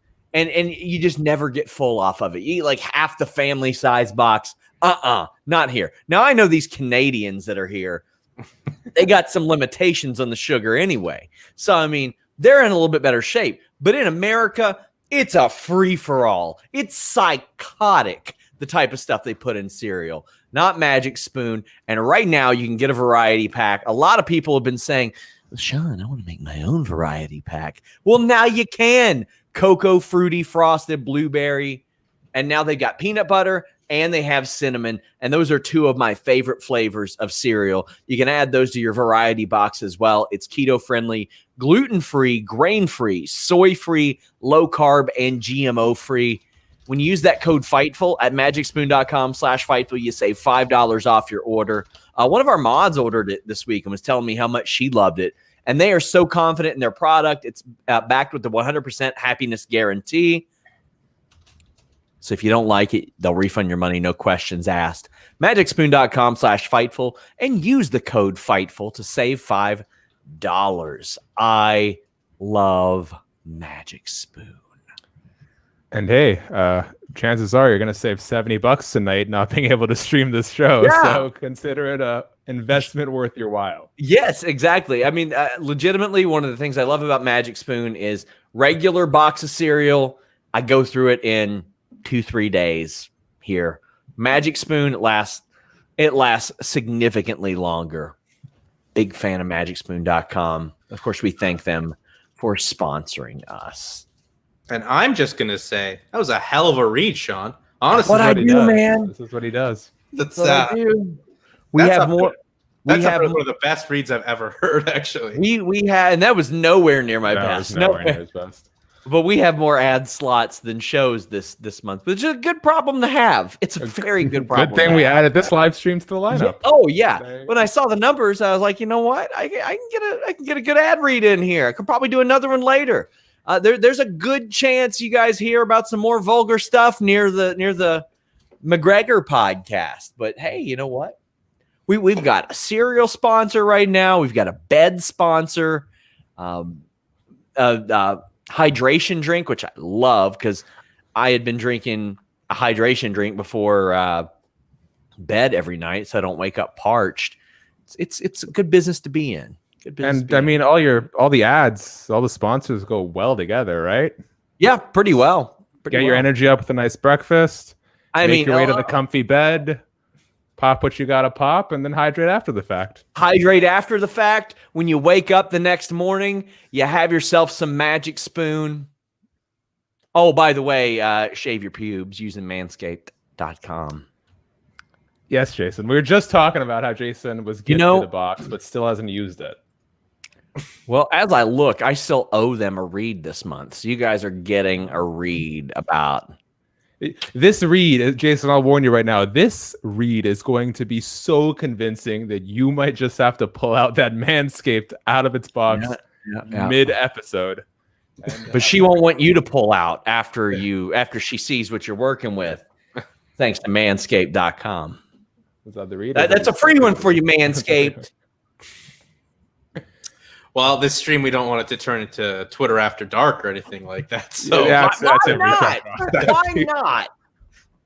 Do you know the creative freedom in which I have cultivated on here and somehow been able to keep? I don't know. I feel like I'm getting away with something every day being able to do this job. Yes. I really do. It's the lack of oversight. Some of the things I said on the gaming stream the other day, I am shocked that I did not get a DM from you. Oh, well, that's what Jeremy always says. Jeremy is like, I thought I was fired. And I was like, listen, man, however long my contract is, you're good to go for that amount too. Because like, I'll just hold out if you get fired. Like, that's just the situation we're in. But we got a Twitch now too. We got to be particularly more entertaining on that thing. Good. Well, I'll keep bringing my brand of it. The beauty of being an ethnic minority, I feel I have a little bit more leeway with some of the topics that I broach. That was to the diverse staff at Fightful. That was wild. That was a Super Bowl promo on a UFC show.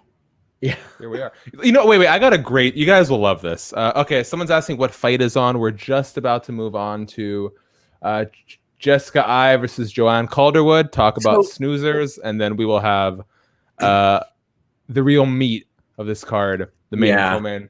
Let me tell you guys a story. Oh, sorry. They're not going to have to kill any time now. It's 11:20 Eastern. So I mean, that's awesome. I mean, they love to make sure the fight doesn't happen until at least midnight Eastern. But let me tell you guys a story. You're gonna like it. Ties into Super Bowl, ties into the pro wrestling audience. It's the perfect story for this environment. So I used to host a podcast with former UFC lightweight Kajan Johnson, Raging Kajan Johnson, a legend, and we had Patrick Cote on talking about Canadian legends, and the conversation shifted to football. And so I asked, okay, what is everyone's sort of dream event that they'd want to attend at least once in their life? Some sort of spectacle. And so Patrick Cote says Super Bowl. I'm a big football fan. I've always wanted to go to the Super Bowl. I say WrestleMania as a diehard pro wrestling fan growing up.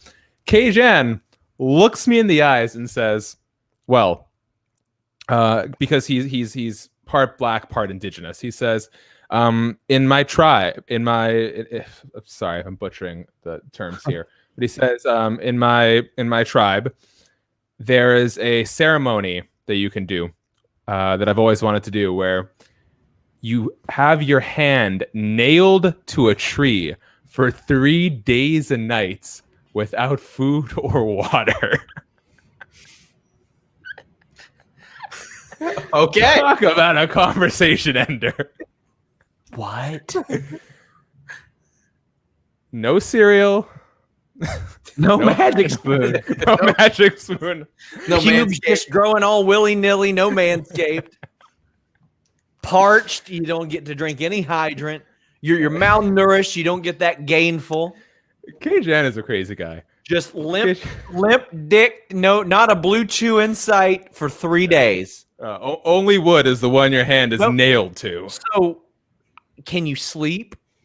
I mean, I'm sure there's nothing else you can do. You're nailed to a tree. Drag a Helix sleep mattress right out there. That's the wildest shit.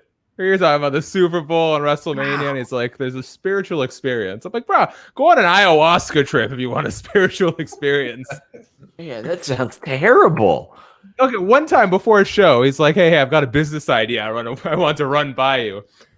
He's like, when you're taking a dump at a public toilet and your dick hits the water. Oh, God. I look him in the eyes and I say, no, Kajan. Not only have I never had this problem, I think you are wildly overestimating the number of people on the planet who have this problem. Not unless I'm popping a blue chew or 10. So I want to know what the pitch was beyond that. I want to know what that was. What did he follow the with? pitch is some sort of like portable like a cock sock? Yeah. Where you clip it to the inside of the toilet seat and you can basically straddle your balls in it. And your apparently enormous penis. You know what? Maybe you guys don't have that problem. I need you to get me in contact with Kajan Johnson. We got to talk some business. Oh, Jesus Christ. So, JoJo Calderwood. I don't think that's the translation. I don't think that's when you want to make a segue. I thought that she would be a UFC champion when she came into the company. I mean, hey, she almost had her chance and she gave up a title shot. She had a title shot booked. Valentina fell out and said, I'll take a fight against Jennifer Maia. Then she got hosed too, though, because I mean she was pushing for that division for a long time. Evan Wright says huge pop for the Jason appearance. That guy rules. Yes. Well, thank you. But you know, to your point though, it does suck that she lost the title fight. But I was listening to interviews with her. She's like, I need money, so I had to take that fight. Yeah. So it goes back to a game that they don't pay the fighters enough. I needed money, so I had to take that fight. Look at that.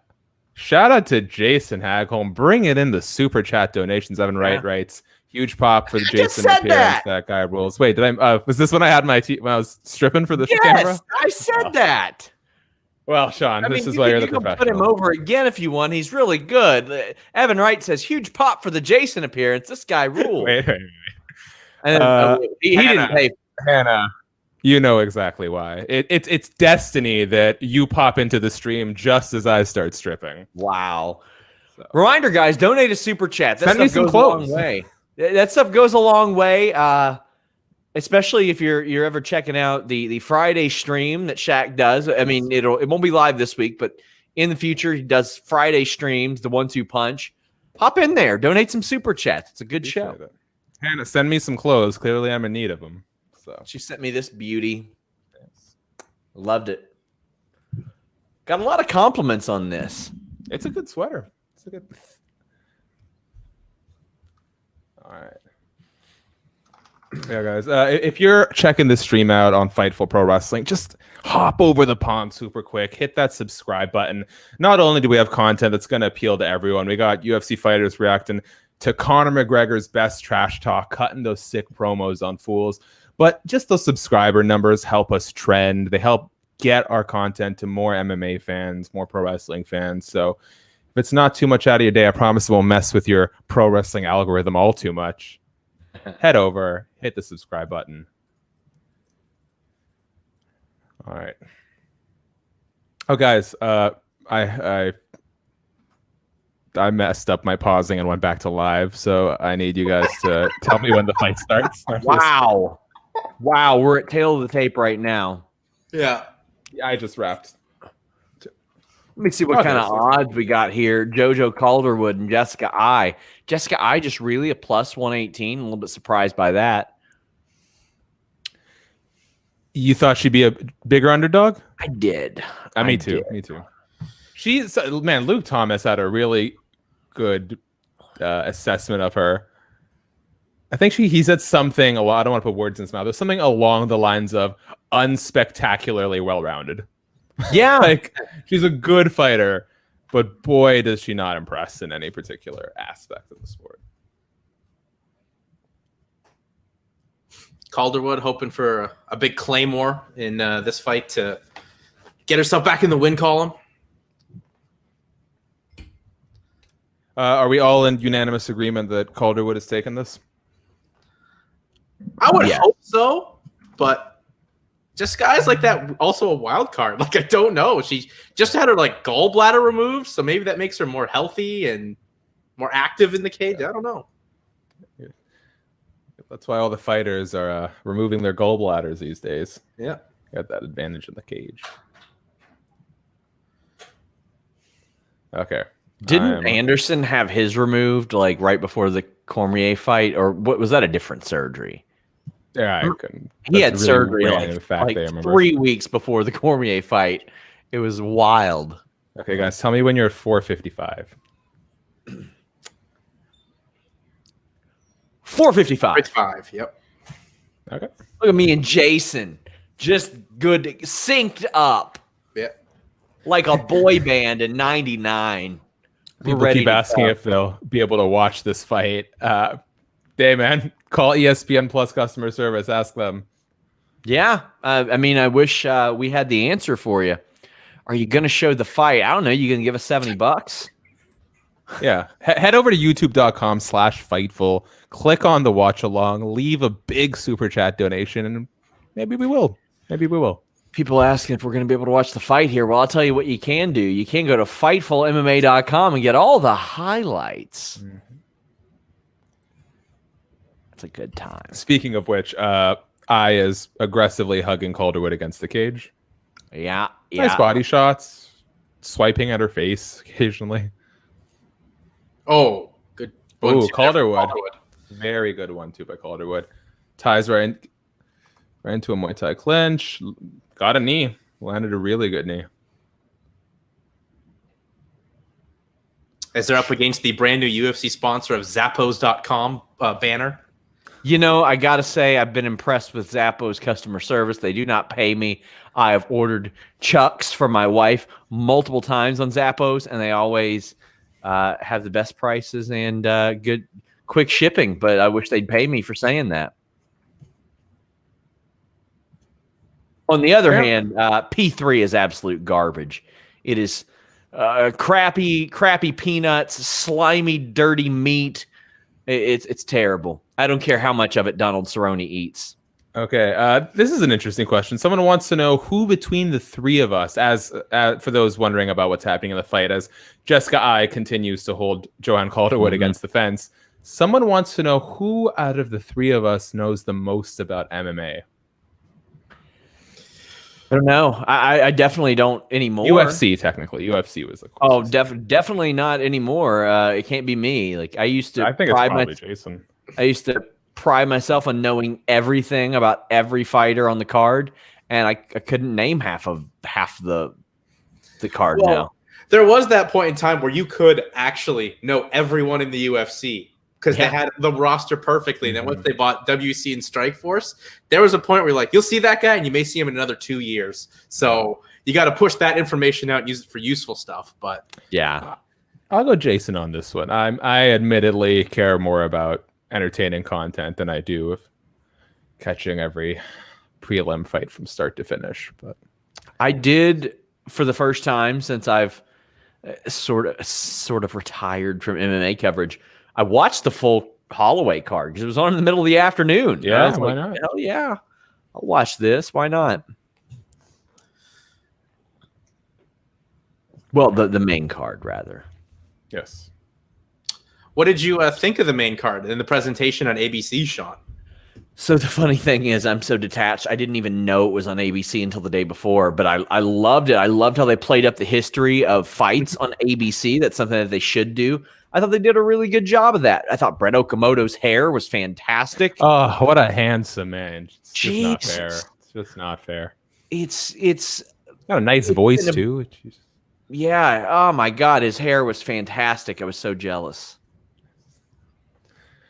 All right. I like it when they're in the center. They mix it up nicely. I like the way Calderwood engages in these Muay Thai clinches. Oh, she just threw a really nice little elbow over Jessica I's guard. Little kick to the knee. If there's one thing, if there's like two things that would make me never want to fight just from watching, it's when someone lands a knee to the face, and it's when someone kicks the knee. Oh, yeah. For the regional promotion I worked for, we did a video with Josh Hill, and he's like, he hit me with a leg kick at 5%. I thought my leg was broken. I'm like, there's no way I could ever do this with him throwing that kick at 100% to hurt someone. Calderwood already throwing punches with her back foot like flat, like flying up into the air. That's not really a good omen. Not like a good sign for me. Because I mean that's like a de-evolution of her striking. But now she's leaning into it. Did I just see a mouth guard fly? Yeah, it looked like Jessica Eyes came out. Yeah, Eyes did come out. I don't think maybe there's not enough time to worry about it.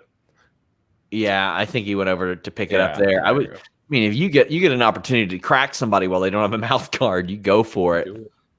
Do it. Oh, he's not worried about it. He's on the booze and smoke shack. So yeah. No nonsense, Keith Peterson. Did you hear the quarter? The coach walks up to Calderwood and just starts laughing. It's like, pretty aggressive. So you got to slow down out there. What's your favorite corner advice you've ever heard on a UFC show? Head movement. Punches.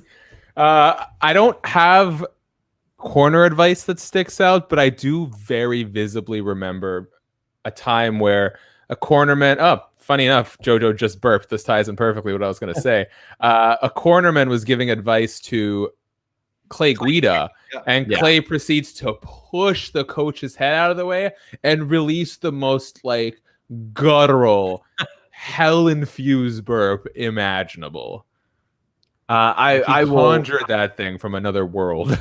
I will adamantly say that I really think that Edmund fucked up Jessamine Duke and Shayna Baszler's careers like really, really badly. Like, who cares if you're 6 feet tall? You don't need range. Get inside and use these judo throws that I taught you, type of thing. It's like it's so bonkers. My favorite is definitely Greg Jackson, where GSP goes, I think I tore my groin. I don't care. Hit him with your groin. I think I told my abductor. That's what he said. I don't care. Hit him with it. My recent favorite corner advice was Julia Budd's corner in the Cyborg title fight where she's getting pummeled, and all you hear from the elbow, Julia, elbow. She's literally getting her face smashed in by Chris Cyborg. She has no time for elbows. Calderwood finding a home for those front kicks just repeatedly. Mm-hmm. She's getting at least one of those in every single time. She looks kind of slow this fight. And taking using a little takedown. Yeah, she is.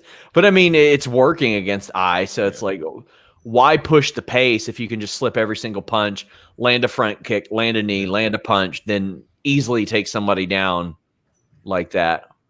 But I wonder, on Shaq's point, and they look slow. Like, I know they've been over there for a long period of time now, but this is like 8 a.m. over there in Abu Dhabi. This is like the first time somebody else have ever fought this early. You're right. Like, the prelims would have started at 4 a.m. Abu Dhabi time.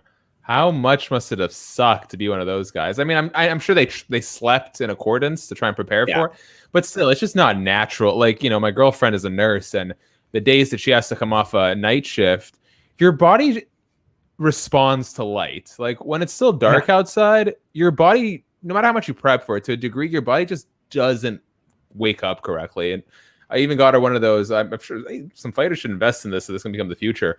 You can get these lights, bed lights, that are shaped like the sun, and you can set a time to wake up, and it'll simulate a sunrise or it'll simulate a sunset.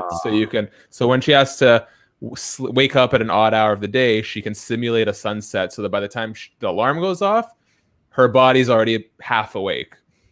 So, I've never even heard of those. Nice. Oh, sorry. They're real. They're actually super effective.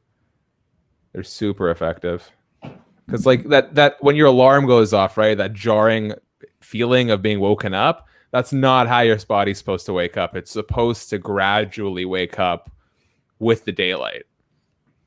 So, and they're not that expensive. 100, 150. I can't wait to see the stats on this, like, because I isn't connecting with anything.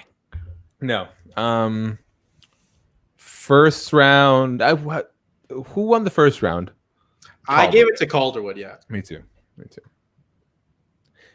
This is the thing about Jessica. Like, it always looks on the surface like she's doing more than she is. Yeah. She bounces around a lot. She's got good movement and she's active, but she doesn't really land with much significance.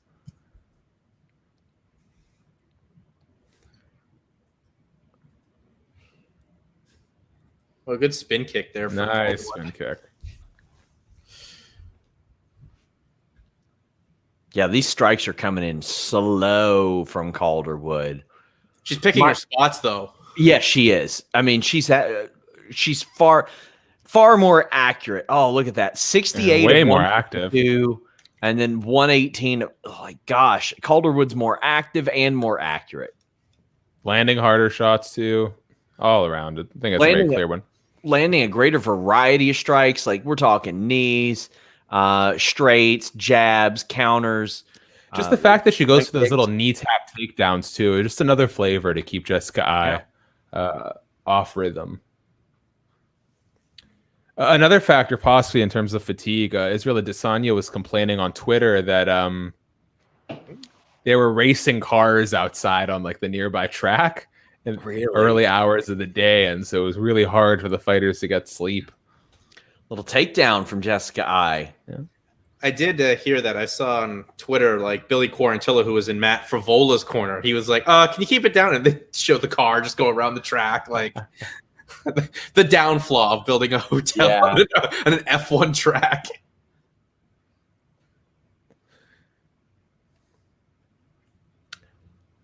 Sean, we were trying to figure this out. Do you know what time the main event's going to start? I'm guessing at this point, probably like 12:30 a.m. Definitely not before midnight. Yeah, definitely. Well, they would never. They don't even start walkouts before midnight intentionally.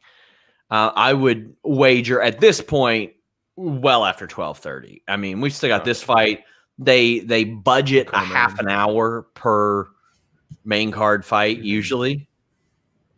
So I don't know.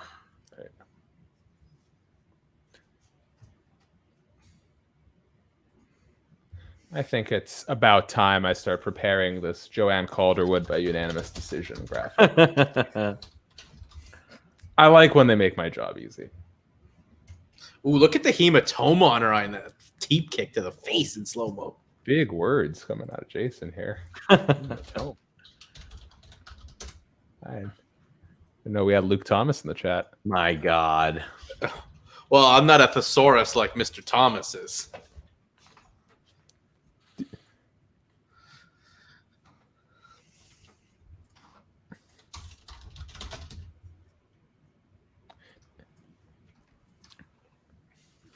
Not to do too much gossiping here. Did you guys see the Twitter exchange between friend of Fightful Andreas Hale and Jorge Masvidal? Sure did. Oh, wow.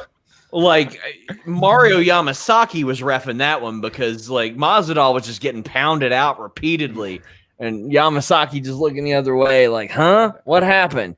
It was Valentina and Priscilla Cachoeira level violence on that. Was 10-7s across. Across the board. It was Cyborg Jan Finney from the Strikeforce days where Kim Winslow's just like, I don't know if I should stop this. But yeah, does that make Andreas the baddest man in mixed martial arts? The baddest? Yeah, someone was saying they should award him the BMF belt. They got the replica ones now that they sell. Fun fact, aside from for sure Dana White, I am the first person to hold the BMF belt. Really? Yeah, they handed it. You had to wear these white gloves, but they presented them to the media ahead of UFC 254, and I was 244. I was the first person after Dana to physically get his hands on the belt. So interesting. Don't at me, Jorge. please don't at me.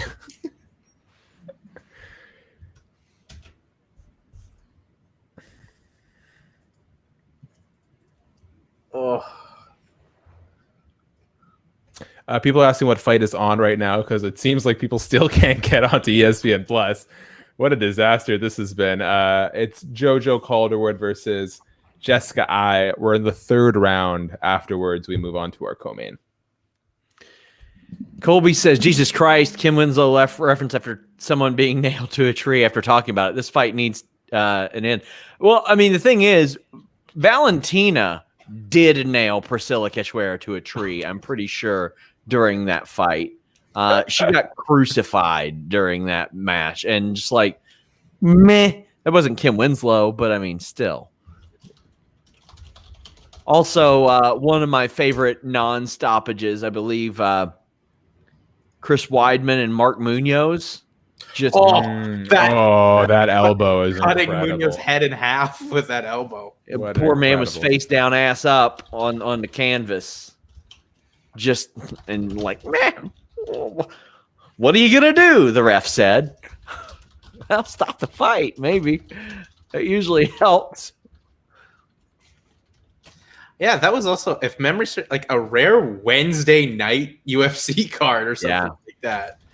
Main event to get Weidman over. Got excited. I thought we were going to see a nice clinch strike battle there. Good exchange, but then Joanne Calderwood hit on the exit. Look at that. Underhooks in, popped her a couple times. Underhooks in by Calderwood. Then popped Ai a couple times. For everything that Jessica Ai throws, it feels like she's eating two punches, whether she connects or not. Yeah.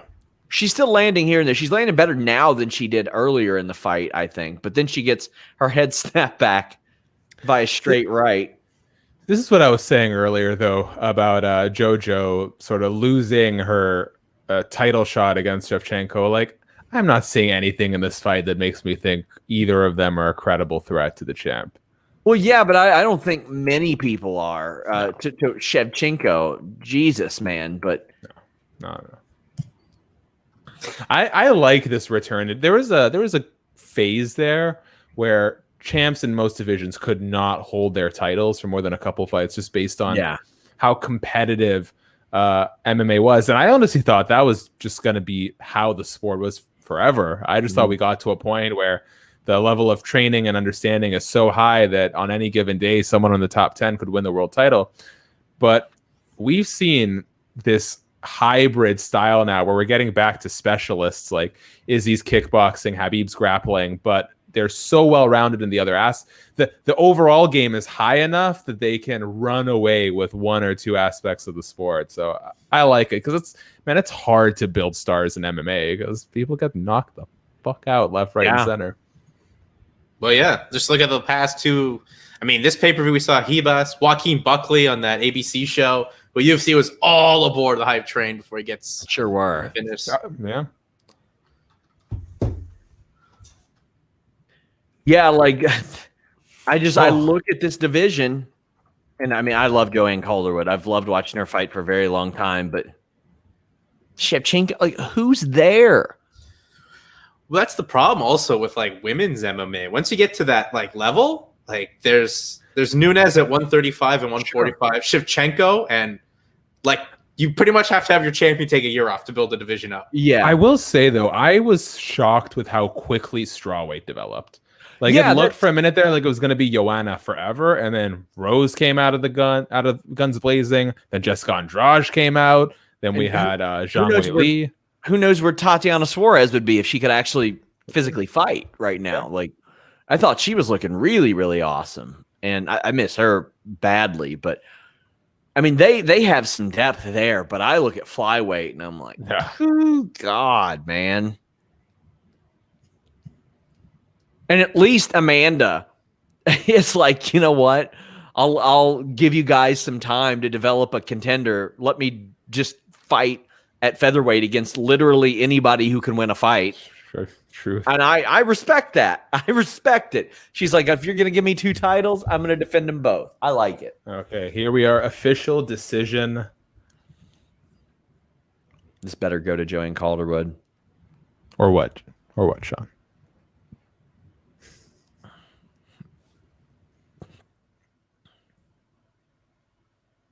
Yeah, that's gonna be JoJo.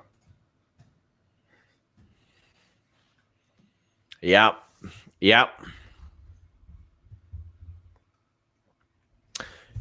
You know, and I don't say this with any vitriol, but Jessica Ai is someone who's like super bitter about media all the time. All the time. Oh, even this weekend, not giving us a lot to cheer about, you know? She was like, well, why didn't you guys care about me when I missed weight?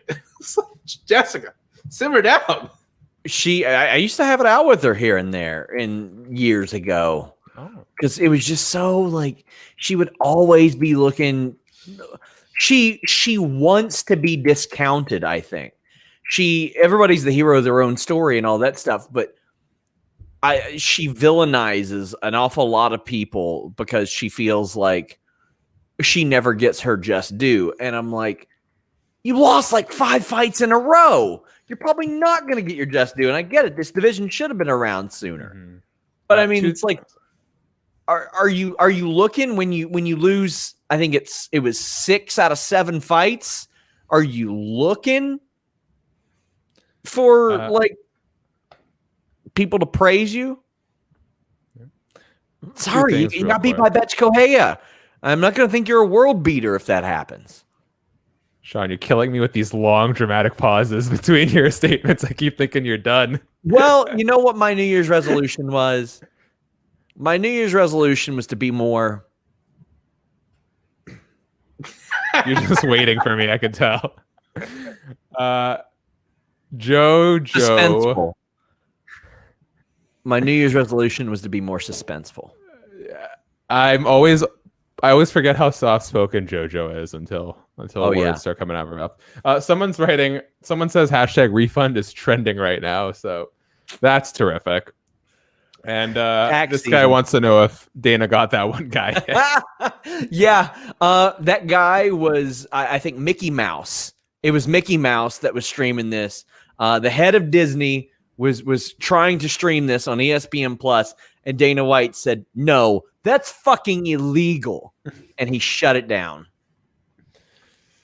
What a fun week 5. There's been so many like fun peripheral stories heading into this card, which I've loved from, Ethan Page. Well, no, sorry. What's the guy from Uncharted?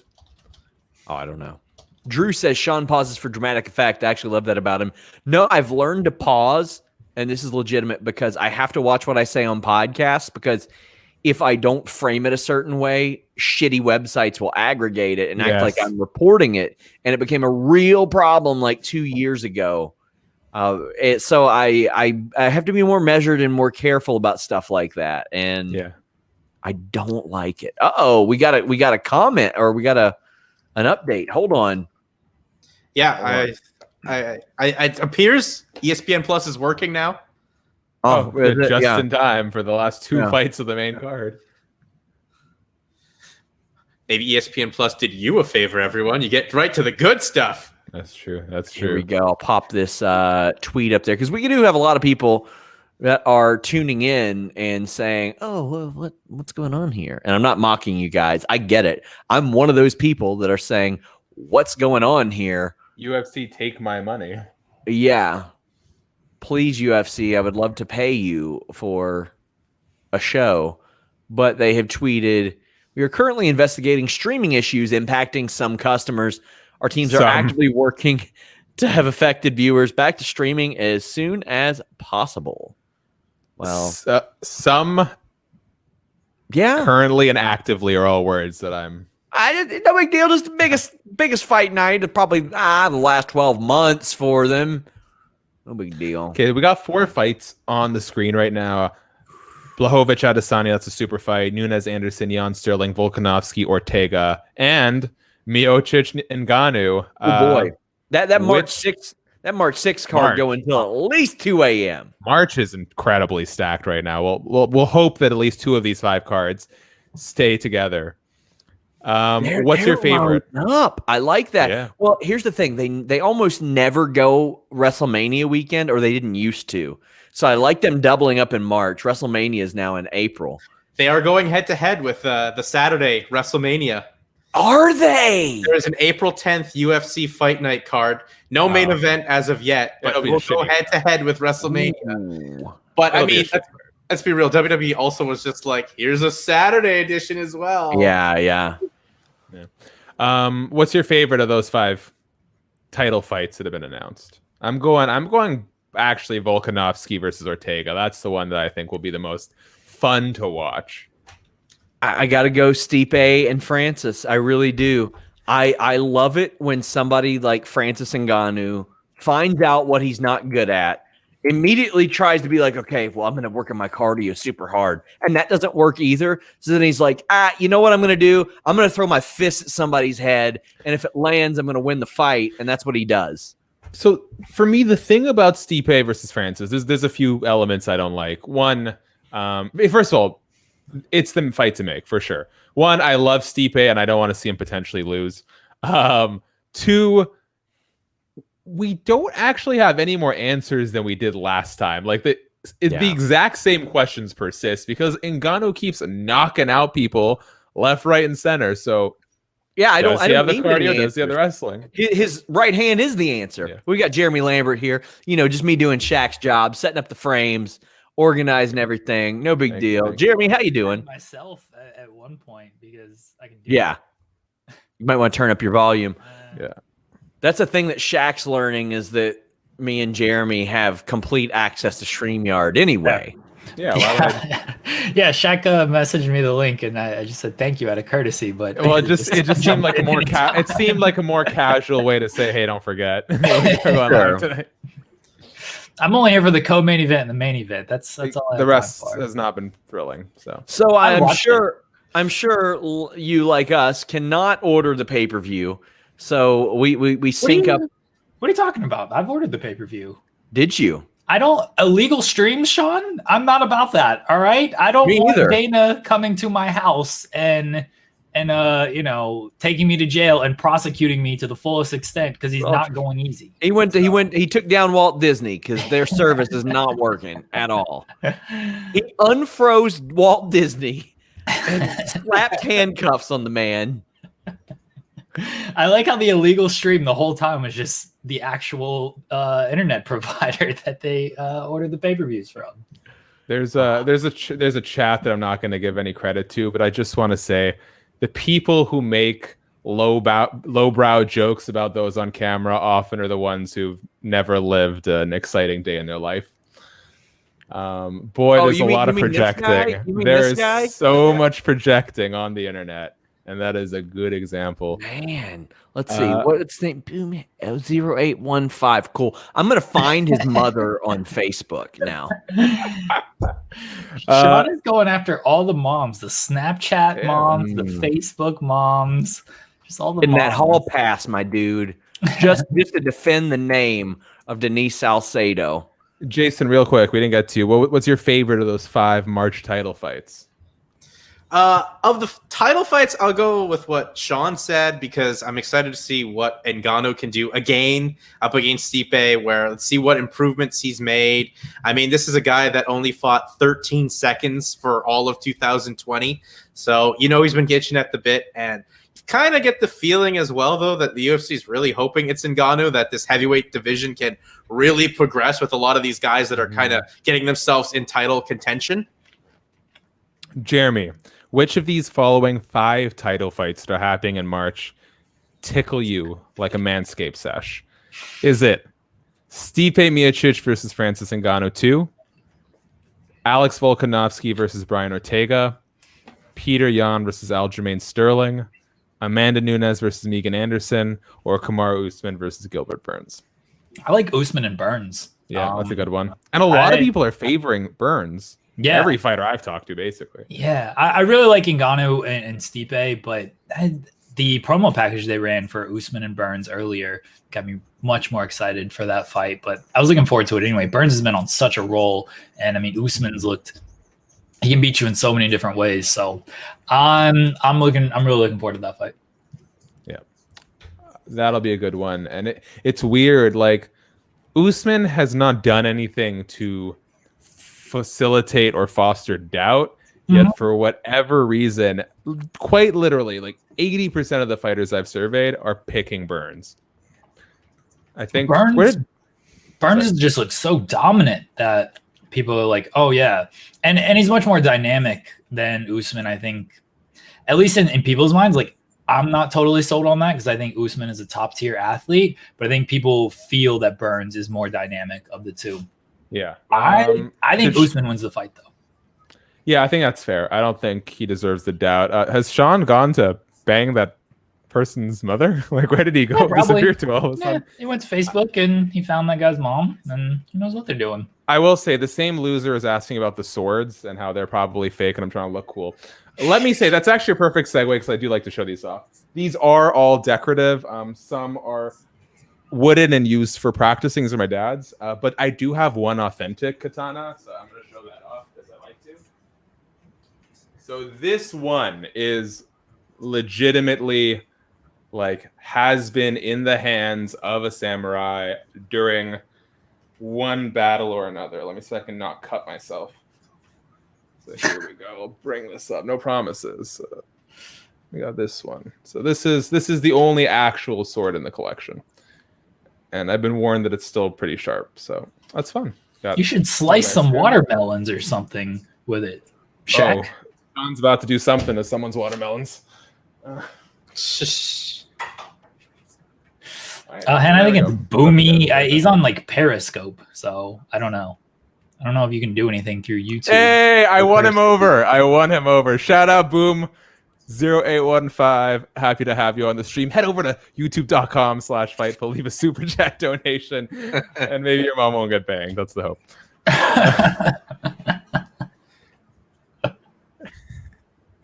Okay. Shaq, you're giving credit to people who have been mean the whole time. But this is the thing. Look, social media is such a god awful place. If I can turn someone who's been mean to me into a friend, or at least be cordial, that's a win for me. Twitter.com/ShakFu, Shak with a K and an underscore in between. Go follow me, and you can say more mean things about me and my sex life there. Okay, guys, we're doing the walk. Are you? You're doing the walk into your sex life? Yo, this is dope. Look, if you're watching the stream right now, they have they've gone WWE. They have those animated displays over people's name. They actually had like a knight in shining armor animated over Iron Michael Chandler as he made his call, made his walk to the cage.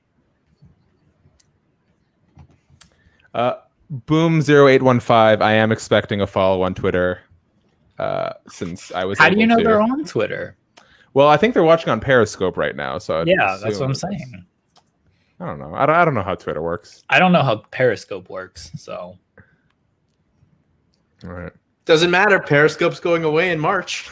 Bro, is there a more is there like a more like, I don't know how to describe him, like chiseled, clean cut looking fighter than Michael Chandler? Like, this dude is just a man.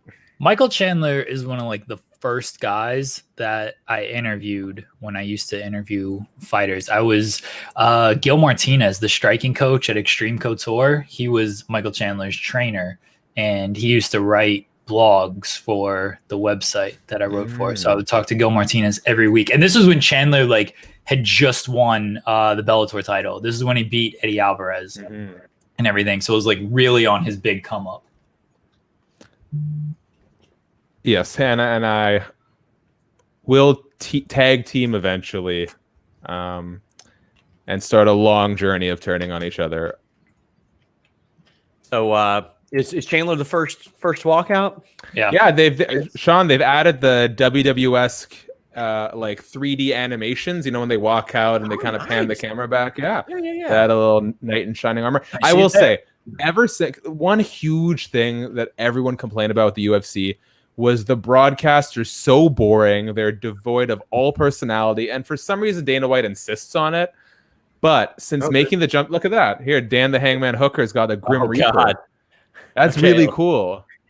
I guess. I mean, it looks cheesy, but it looks bad. At least they're trying. They're a work in progress. That's like since they've come to ESPN, you now have like Megan Levy and Brett Okamoto doing live hits. Standing in the octagon, like they're at least trying to spice it up, and it's so nice because for the longest time everyone's wearing the same damn uniforms. They've got the exact same entrance. There's nothing to distinguish these guys, yet Dana White insists he wants these guys to go and market themselves as stars, and then gives them absolutely no means by which to do so. Well, I'm just waiting for ESPN to give out the Monday Night Football graphics to the UFC, because those are like straight out of a video game, but give it to the UFC. Yeah, they're trying. Man. I checked the product out. I'm sitting here on my desk, and it's completely unrelated, but I'm looking at the de-evolution of Undertaker action figures in the 1990s. I bought like 3 today. Let me just show you guys something while we're killing time on the air.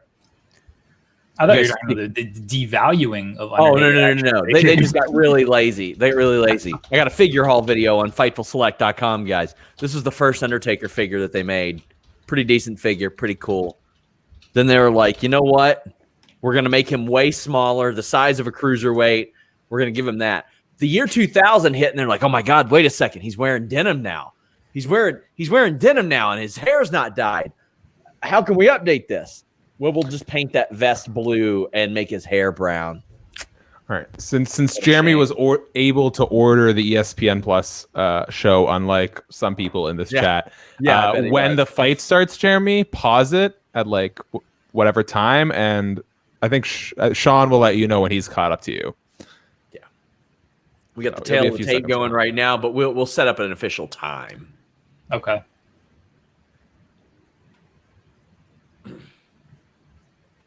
Okay, I think we've gotten Jeremy. What's your prediction? I don't think we got Sean and Jeremy's prediction for this one, have we? Oh yeah, Dan Hooker.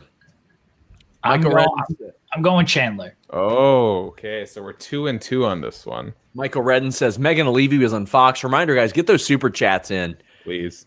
And check out Shak. If you're watching on YouTube.com/Fightful, go over to YouTube.com/FightfulMMA and subscribe and check out, especially donate super chats on his live stream. That stuff helps out an awful lot. Yes.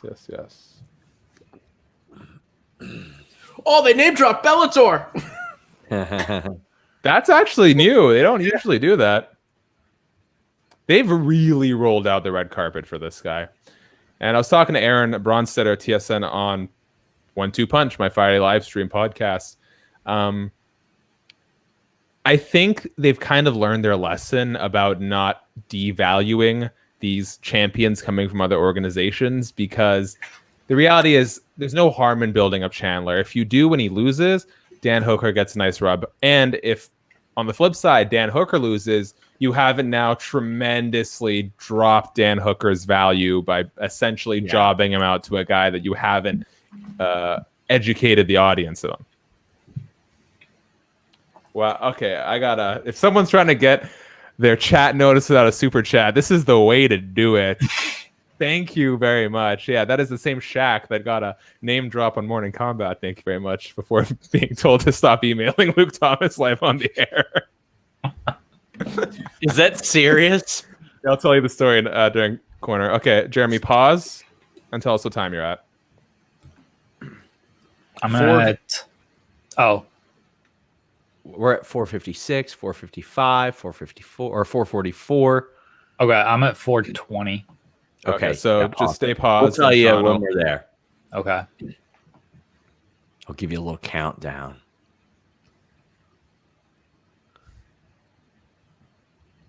427, 6, 5, 4, 3, 2, 1, 420 High Street. Okay. All right, there we go. Of course I would land at 420. Of course. We legitimately stayed at a hotel on 420 High Street in Winston-Salem. So, Sean, someone's asking if you'd consider doing a live stream watch along like this for the Royal Rumble. We got work to do. Yeah, I got a lot of work to do. Like, as many articles as there are for UFC shows, the Royal Rumble especially, there are way too many, and I'm running like a 1,000+ word live blog during that thing too. Plus, I've got another appearance to make as well. However, Shak, if you do want to do a Royal Rumble watch along tomorrow night on Twitch, twitch.tv/Fightful Gaming, Royal Rumble 2001 watch along. We're starting at about 10 o'clock Eastern, so 10 p.m. Eastern. That's a good Rumble. That was like the first Rumble I was able to get at a video rental store called Rogers up here in Canada. That was voted on. That was voted on by the Twitter community, so that's the one that they picked. And to the person who asked earlier, I'm eating pizza. So thus far, kind of a slow fight. Chandler taking the center. He landed a couple nice, really hard straights to the body. Oh, and he got Dan Hooker up top. You know what? I will say, Chandler thus far has been the most impressive former champ debuting. Like, we've seen Eddie Alvarez and Justin Gaethje kind of struggle with the pace. First half of the first round, Chandler's looking really good. Oh, but that leg kick hurt him. Immediately red. Oh my God! Oh, no way! I'm about to lose money. Oh, it's over. They gotta stop it. Oh, that's it. That's gotta be it. That is it. Chandler wins, and he does a huge backflip, and he probably shatters his goddamn ankle. I told you. Don't tell me. Wow. I'm not even mad about the money. Good job, Michael Chandler. Fantastic. Good job. Also, Michael Chandler, top 10 moonsault also. That's the kind of performance you want to have on a Conor McGregor pay-per-view. I winded myself. I got so excited over that. Beeb's coming out of retirement for that one. That is, when you're on a Conor McGregor pay-per-view, that's the kind of performance that you want to have. No one has done that to Dan Hooker. It took like Edson Barboza 3 rounds of abuse to do that. Psst, Shak, don't feature articles after the results posts go up. It pushes the results post back on the main site. Oh, I know. Has it been pushed off already? I thought. I mean, the Habib talking about streams doesn't take precedent. No, but it doesn't matter if it's on the far right versus the center one. Yes, it does. Yes, it does. Very, very much for performance. It does. Oh my God! Look at that. Chandler's boxing, though, is just so impressive. Like, that is what more people in MMA need to do. Go to the body, the head will fall. I can't believe that. Look at that. Bink, bonk, Oh, amazing. Michael Chandler doing exactly what he needed to do. I'm just now checking the prelim results. What a fall from grace for Shoeface, first off. Juliana Pena defeating Sarah McMahon. That's cool. Wow. Khalil Roundtree got beat. Interesting. Nick Lentz. Oh, man. It's a good thing Conor McGregor's been running from Nick Lentz all these years. Do you all remember when so many people were like, what's he going to do when he fights a guy like Nick Lentz? I don't know. Not make a lot of money, probably. Nick Lentz was just going to take him down and hold him down, and Conor wasn't going to do anything about it. All it took.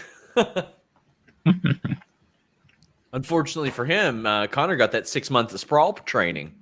Yeah. He was good to go after that. I would be shocked if UFC gives anybody a refund. No. That's not happening at all. Okay. I just got to say, I got to show you guys this meme that somebody sent me. And it's very, very good. Although I fully expect the streams to come down hard in about 5-10 minutes. I think Dana White's just going to send a Hadouken out to everybody.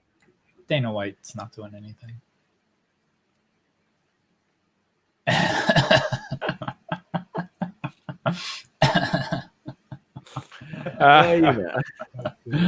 Tremendous. Tremendous. You know what's also tremendous? We'll wait. Hold on. Okay. I want to time this with the main card. With the main event. I just want to see what Michael Chandler has to say.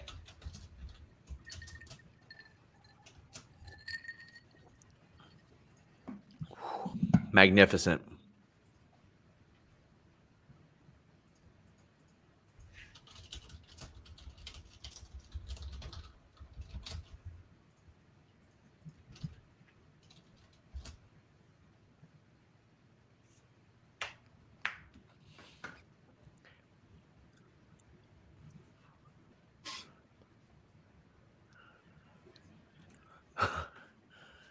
Woo! I like that he didn't go for the guillotine there.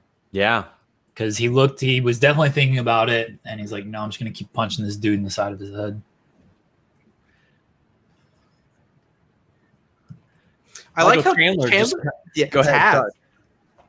Good promo. Decent promo. Chandler cut his Royal Rumble was it 91 or 92 Ric Flair with a tear in my eye. Oh, I think Daniel Cormier just referenced Ric Flair. Yeah, he's saying Cormier's saying the exact same thing right now.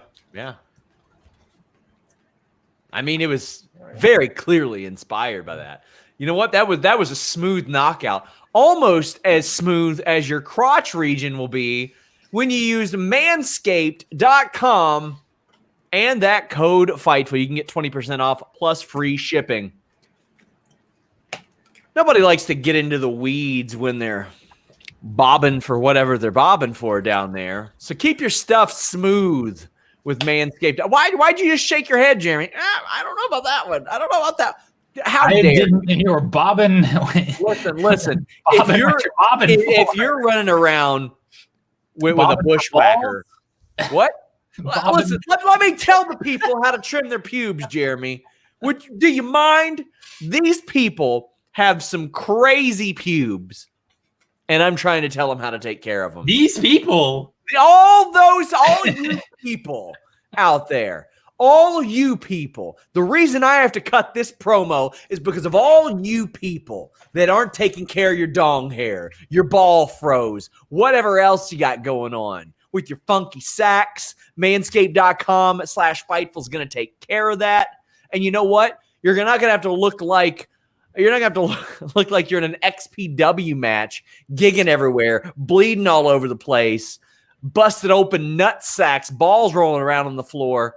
Because Manscaped has this proprietary skin-safe technology. You can just go on down there and you don't have to worry about your balls getting ripped open. I was going to make a very comment that I shouldn't make. Don't Don't do it. They got the perfect package 3.0 for all your below-the-waist grooming needs, and they didn't stop there. Complete your grooming game with the new refined cologne signature scent by Manscaped. It's the perfect complement to the collection. It's light, approachable, and gentlemanly in all the right ways. Think of it as your wingman for your wangman. I mean, you don't put it on your nuts, but come on, it'll get you there. It'll get you where you need to going. It's calming, it's inviting, it's got a signature scent that introduces a light citrus burst before settling into the anchoring notes of vetiver and woodsy masculine finish. It's got a 50 milliliter spray, and it's hypoallergenic, cruelty-free, dye-free, paraben-free, and 100% vegan. It's got a beautiful glass bottle that makes a statement, and the manly scent is attractive to the mood. But check out that perfect package 3.0. I mean, you guys heard Jason. He's rocking with it. He's a believer, or he's going to be. But that cologne, man, that cologne. I love the Lawnmower 3.0. I think it's great technology. I think it's amazing. It's time to feel sexy. Your balls will thank you. 20% off plus free shipping with the code FIGHTFUL at Manscaped. Get 20% off and free shipping, I said. Look good, smell good, feel good with Manscaped. Eric Saldus says, Michael showing he belongs and DC showing he can kill it as a commentator with any wrestling promotion, and tell me if DC versus Roman would be money. I'm not convinced that like he would just immediately transfer and be great, because a lot of people thought that about Tito, weirdly. A lot of people thought that about Rampage and King Mo. Now I think Daniel Cormier is actually more charismatic than any of those three. He's a better talker than any of those three. He knows wrestling better than any of those three. But you never know until you actually see it. Jeremy, what do you think? Do you think DC could do something with Roman?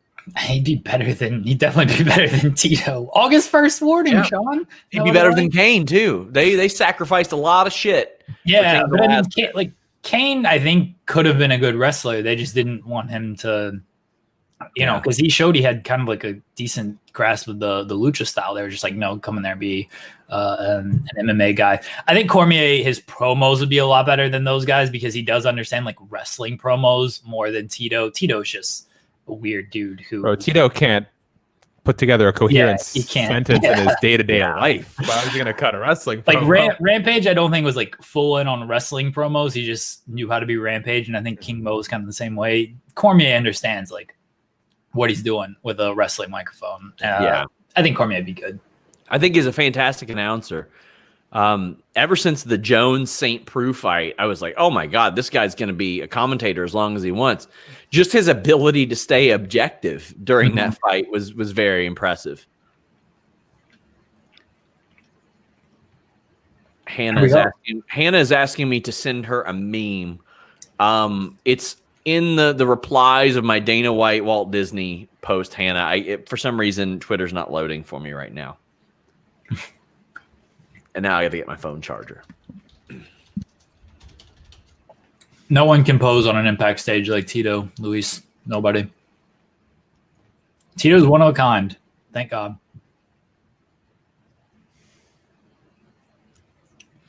All right, who's everybody got? Jason, who do you have? I took Dustin Poirier, actually. I'm one of the rare ones. Okay. Shak? Poirier. I don't say that confidently. Why are y'all not smart? I'm probably just exhausted. Also, I failed grade 12 math, so this has been a pattern through my life, Jeremy. All right, fair. What about you? Oh, I think Connor's gonna kind of like make this look easy, honestly. I mean, I'm shocked by how Chandler versus Hooker turned out. So at this point, I'm doubting every decision I made in my life up until this point, quite honestly. I like Poirier.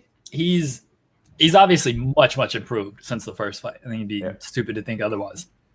He's still too much of a guy who just wants to like stand and trade for my liking. And like Connor's not about that. Like Connor's gonna distance, circle, bait you, and then like here we go, turn your lights out. So I that's why I like Conor. His striking, it's really on another level from anyone else. I'm also not used to Conor coming out first. That's really strange. Like, why would they do that? I think I get it's like ratings. I get it's like ratings or rankings wise, but it's weird. Well, if you would fight more than once a year, you wouldn't have to worry about stuff like this, probably. I am so down for Michael Chandler versus the winner of either of these guys. Yeah. Like, I mean, I'm tired. I'm sitting on my toilet. I'm tired of standing.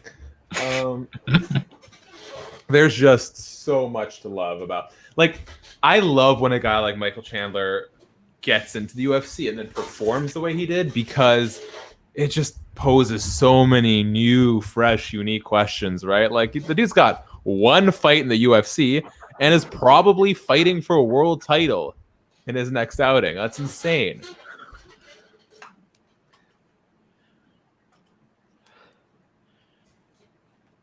Oh, there he is. It's good to have him back. It is good to have him back.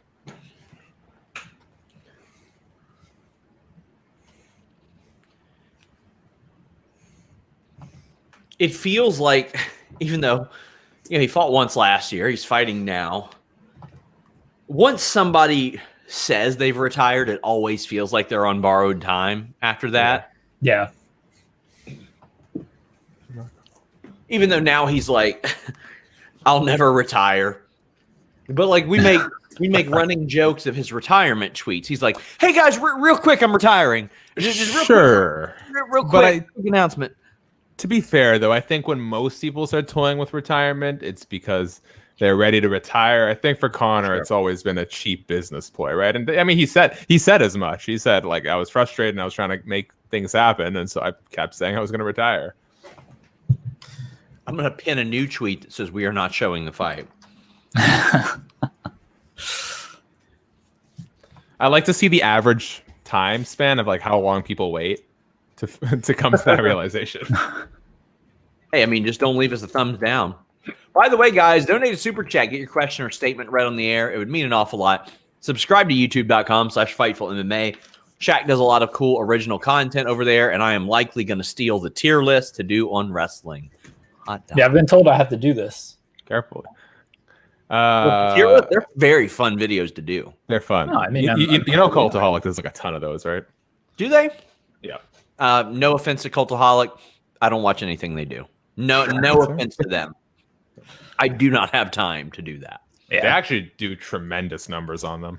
I know they do. They do great numbers. They do great content. Oh, they do great. I mean, specifically the tier lists. Yeah. I like a lot of the guys there. It's just I barely have time to get our content done. The last thing I'd recommend anyone in MMA media doing is spending all day watching other MMA media. Go have a life. I mean, that is the reality of the situation. A lot of times we listen to a lot of shows. Like, I don't actively do the articles for a lot of these podcasts, but I'm still listening to them all day. I wasn't to those podcasts, but people be like, did you listen to Denise and Sean's show? I was like, I just sat through this Raw. I really don't want to hear them talk about it right away. Like the next day, a couple days, sure, but no. I mean, yeah, I wouldn't expect anybody that covers wrestling full time to listen to our show afterwards. Some do, and I'm very flattered when like people from other outlets are like, "Oh, hey, I like this point you brought up in the Raw review," and I'm like, "Man, thanks." DGMC says Conor's the Terry Funk of MMA. New joke, right? I'm pretty sure Terry Funk threw a can of Monster at somebody one time too. And Hannah M says if he loses, he's going to retire again. 100%. Maybe. Yeah. 100%. It's going to be like, you know what? The sport just might not have it anymore. Yeah. And then it'll set the big comeback up where it's like Conor's back. I didn't have it. I'm starting my own boxing promotion. Yeah.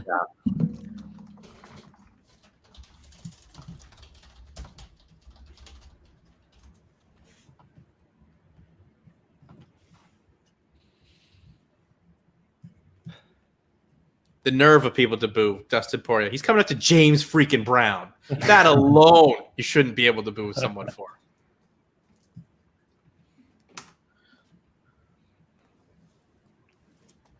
Wonder if I should sneak in a Blue Chew plug tonight too. Get one out of the way. Man, don't stop me, Sean. It's your website. Yeah, true. Evan Wright says Dong Lord versus King Ross prediction stream. Please, I'd be happy to do something like that with them. I'm open to doing stuff with other channels, especially if they're bigger than ours. But yeah, I greatly scaled back my outside appearances in the last couple months. Always flattered when somebody asked me to be on, but I was asked to kind of be a little more selective. DGMC says, if Conor loses, he retires from selling whiskey. No, not a chance. There's going to be a whole generation of people that know him as the guy on the whiskey commercials, not as WFC champion. Yeah. I mean, I bet there are a bunch of WWE fans that really don't pay any attention to MMA, and they're like, oh, yeah, proper number, whatever the hell it is. 12. Yeah, that one. There you go. Proper number 12. I'm not a drinker.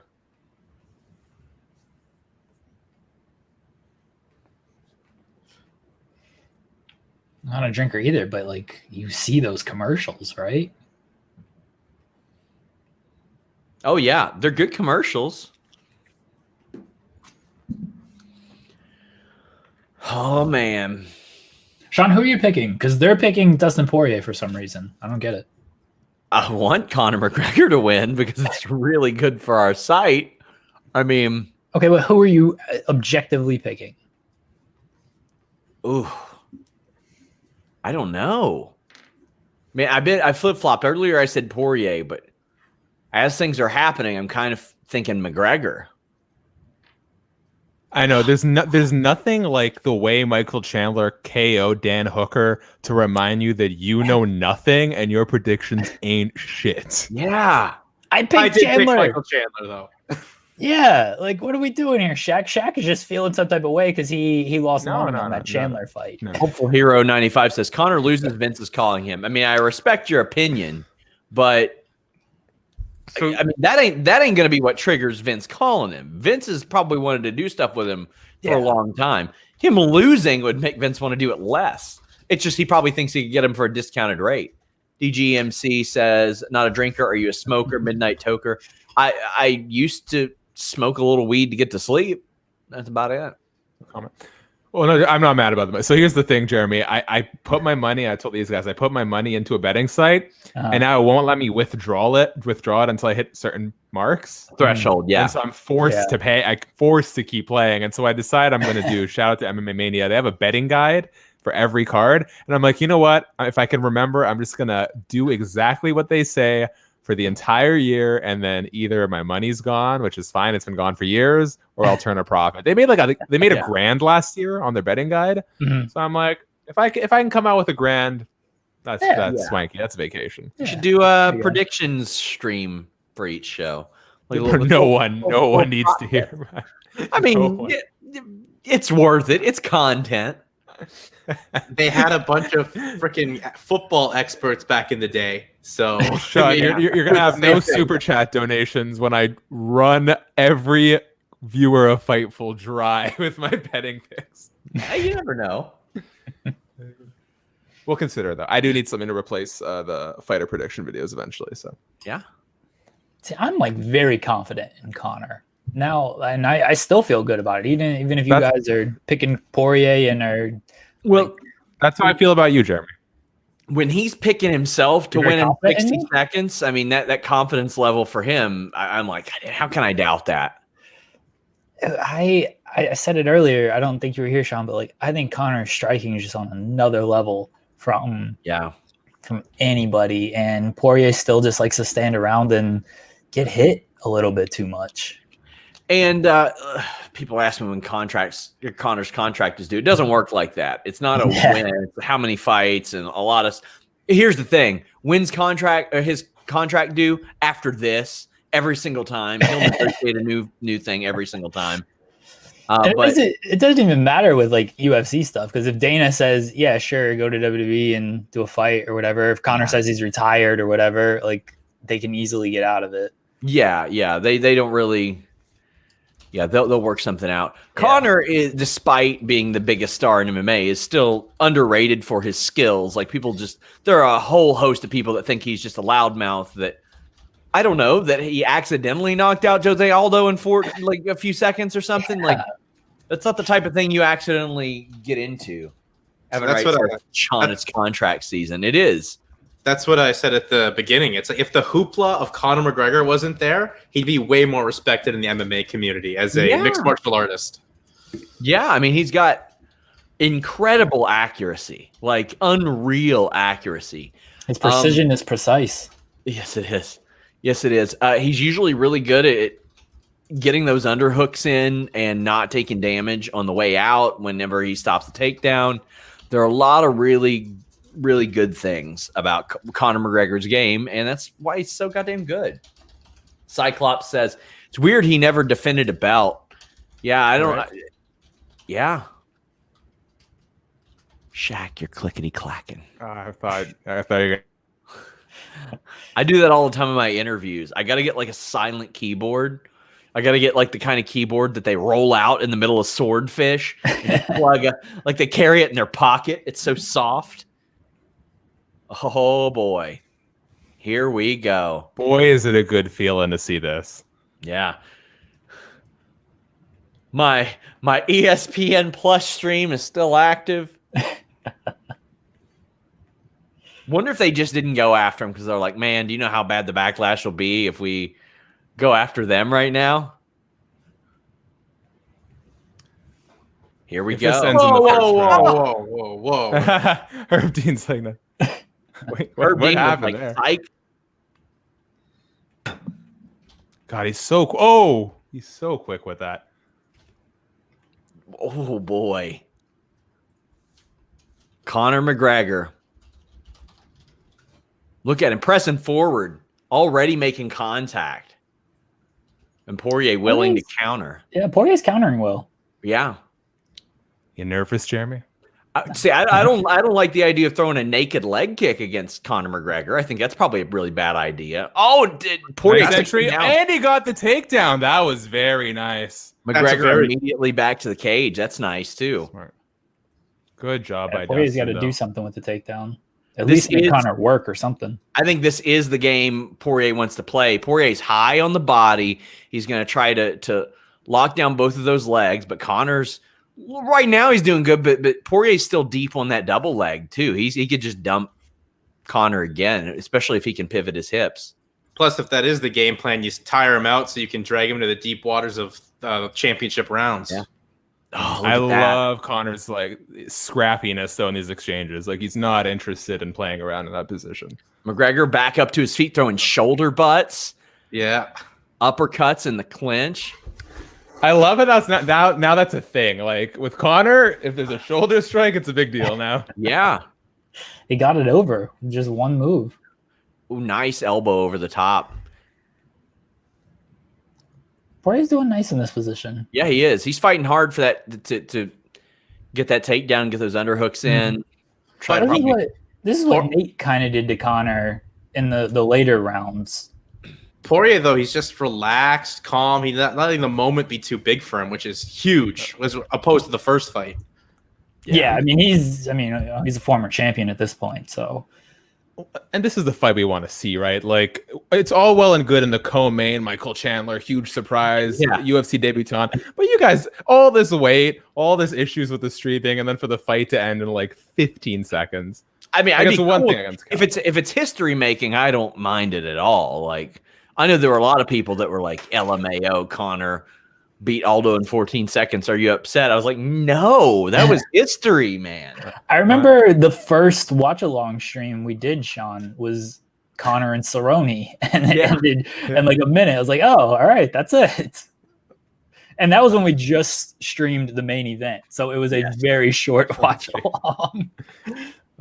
Rob Reed says, are you saying Conor McGregor is getting that confidence like he may have used his code Fightful? Oh, Dustin Poirier is throwing his own shoulders now. I'd like to see shoulder-only MMA. Shoulder-only MMA. Do you remember X-Arm? Yes. Oh, boy. Shocking if that didn't work out. My God, how's this only been just over 3 minutes? I'm a 4th round finish kind of guy. Okay. That's well, it didn't end in 60 seconds as Conor McGregor predicted. Mystic Mac. He was doing the whole, well, it could end in 60 seconds, but I'd want it to last longer. Yeah. So He was covering his own ass there. McGregor caught Poirier coming inside there as well. I'm liking Dustin's movement, though. He's going in and out. He's going. Yeah. His I don't like anything that he's doing. I love it when his head snaps back after he gets punched. Did you see the eyes there? Like he looked loopy for a second. Yes, he did. To the body too, and to the head. Oh, Dustin, you got to move, buddy. This ain't looking good. Was good. No leg kicks like that. Oh, nice counter, and he's talking to him. I like that. Yeah. That's fun. Don't know. I'm not sure if that's the game. Yeah. Play. No, it's fun. It's fun. Imagine how bad he'll get eviscerated. Yeah. if it doesn't go his way.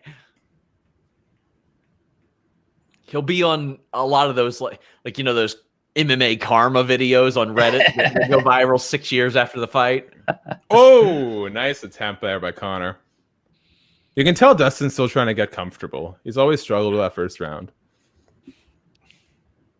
Which just goes to show it's insane how in the zone Conor McGregor is from the jump.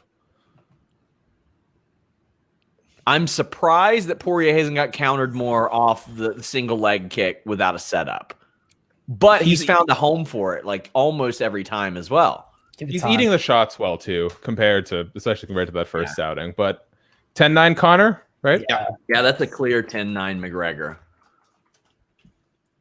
Eating shots well is not like a compliment. But I mean, it's better than not. Calvin Kattar really ate those shots well from Max Holloway. Great job by him. This is not that fight yet. I know. I just, it's always weird to me when like Rogan will compliment, oh, just gotta love his heart, how his toughness, how much he's in there. It's like, man, it'd be cool if he'd like make it a fight. Calvin Kattar said that too. He's like, I'm not in this to be tough. Yeah. There you go. Did you see? It looked like Dustin even said, ooh, when he got hit with that shoulder strike. Yeah.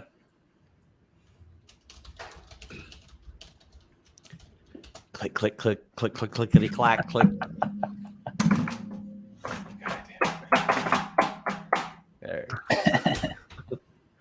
I am so looking forward to my vacation on Monday. You get a vacation? What? Yeah, well, I did pre-schedule 2 weeks worth of video content. So, that leg kick hurt. Didn't know vacations were a thing. My vacation is moving to Ohio. That's a horrible vacation. Yeah, really. Like that's my vacation. That's the opposite. No, talk about it. Like visiting, okay, like that's sort of vacation. Like I'm legitimately just moving there on my time off. I need an actual vacation at some point. So do you, Sean. When I come play Jesus Golf this summer, that'll be a vacation. We're gonna take one in the summer, like 3-4 days, I think. There you go. 11-1 on leg kicks for Dustin, and they're actually being more effective this round. Yeah. Yeah, that one really hurt Conor. Well, Conor does seem to lean on his lead foot a little bit. Yeah. And Conor's going to start countering him, I feel like. I don't know. He needs to because he's eating a lot of leg kicks, and they are adding up. Yeah, I feel like he's going to start countering. I think Conor would be a lot better if he threw more leg kicks. Yeah. I think he relies so much on his hands and the accuracy that he has there. Yeah. And also, the more leg kicks you throw, the more likely you are to get taken down. Well, he used to throw a lot more kicks early in his career, too. This boxing approach has been a bit of a newer thing. I love this. I love that control. Yes. I love that. Like, he makes the most of every position that he's in. Nice. Ooh. I mean, his defense against the leg kick is just catch. I told you he's going to start countering him. Conor's a guy, I liken him to Anderson, of where he just needs to compute a little bit. And in the words of a great man, Jeremy, people forget that Conor McGregor is a problem.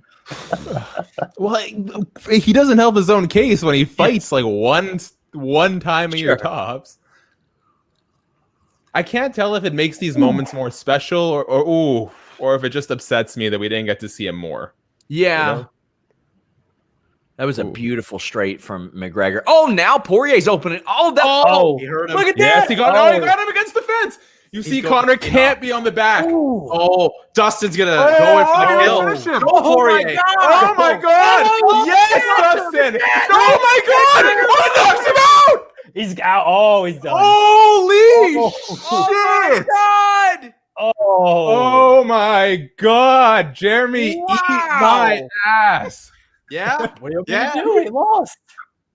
Wow. It was the leg kicks, then he countered and went to the body, and then went to the head and just let his hands go. He did. Man. He went. Yeah, Conor went low on that leg kick and missed it, and Dustin fired back and got him rocked a little bit. Couldn't happen to a nicer guy though. The victory, Exactly. That's why I'm so happy. Like MMA gods finally rewarding some positivity.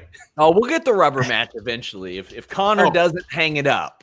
Yeah, he'll retire, and then I don't know. He'll go fight in Fight Circus or something. He's gonna be on bare knuckle fighting pretty soon. Hell of a fight too. Yeah, very good fight. From what you gather here, what are the biggest holes in Conor's game right now that needs to shore? Because the second Dustin was able to flip the position and get Conor against the fence, it was game over. I mean, the biggest hole was one leg kick defense because until he started catching them, like Dustin was Conor was eating all of them, and then like trying to catch leg kicks can be an issue because if you miss like that, then you're done. And if Poirier went high with one of those leg kicks, like that would have been the end of him as well. Wow. Oh, look at Conor get up with those. Yeah, leg Conor's kicks. having trouble standing. Those leg kicks really messed him up. Oh yeah, that slowed him down significantly. I mean, that's probably the reason he couldn't escape there. That was unreal. Wow. He was still moving well against the fence. What an incredible finish. But when Poirier gets on, like he's like a snowball downhill. He just picks up, and you're not stopping it. Yeah. That fight. Shaq, I muted you because you were clickety-clacking again. Just trying to make a living here, Shaq. Man.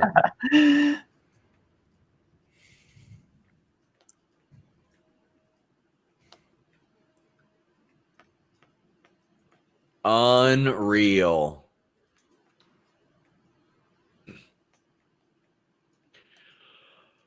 Whoo, boy. Is Dustin or Daniel Cormier listening to this chat? Like he quoted Sean about the Ric Flair quote. He quoted me about the snowball downhill. If only we didn't know for sure he was at least 1 minute ahead of us. Wow.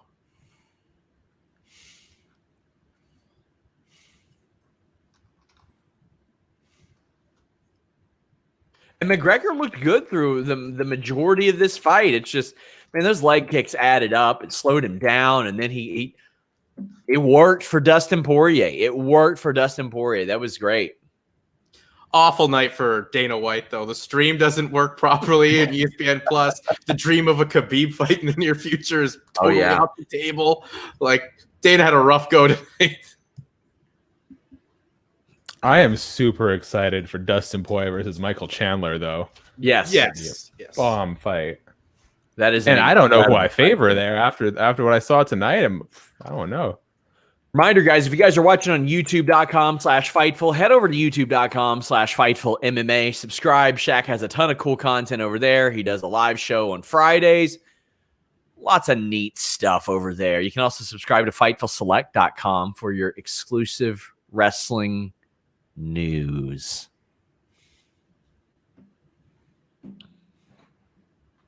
Let's hear what Dustin Poirier has to say.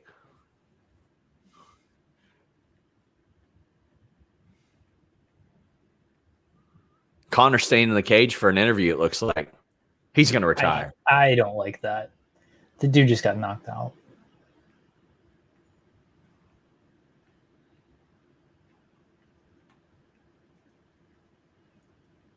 Dustin Poirier, like, hey, just anytime you want me to get that third payday, let me know. I'll be here for it.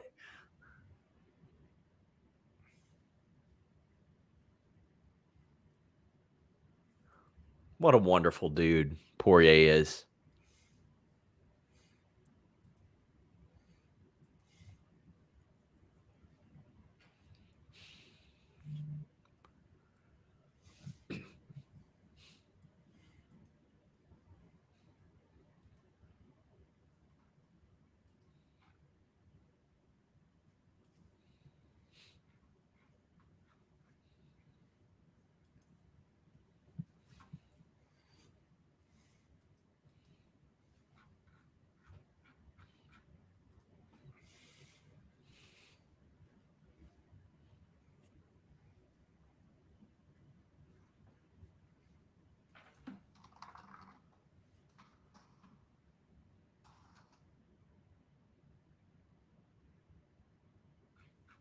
God,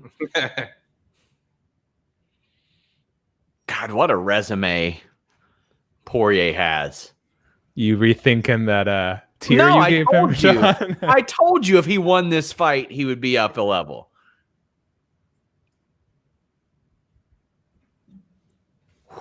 Man.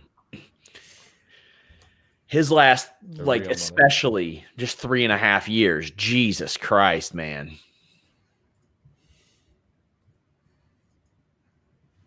Real quick, guys, gonna retire. Go buy proper 12.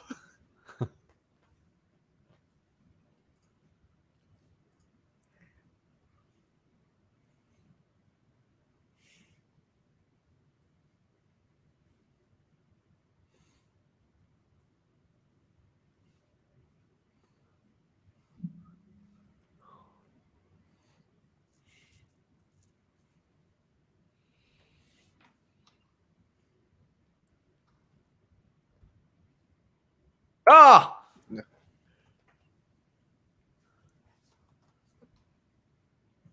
Good.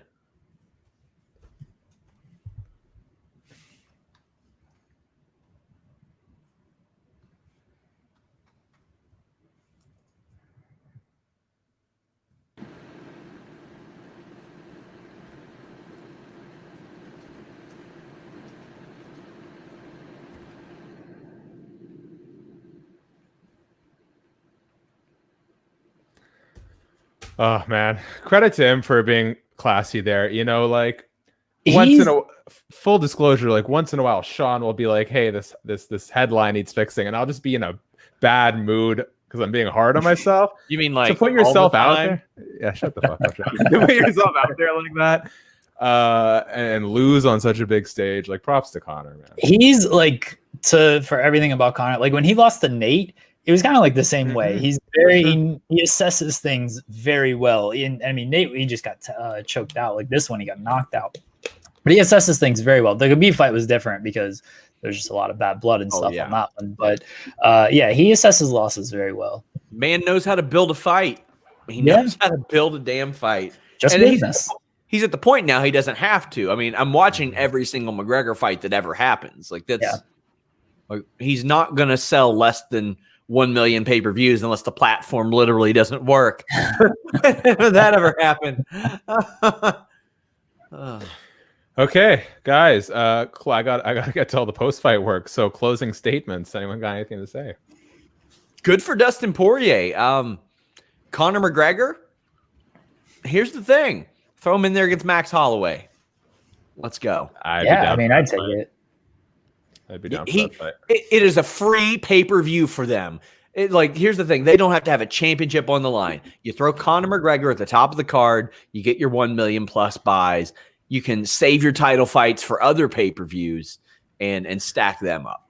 You could also rerun the Nate Diaz fight. That will always sell. And I feel like that is a very winnable fight for Conor. Well, Dana White said that they're working on a fight for Nate Diaz right now. It seems to be Justin Gaethje, but I don't want to see Nate Diaz. No. So Nate Diaz, Conor, let's make it happen.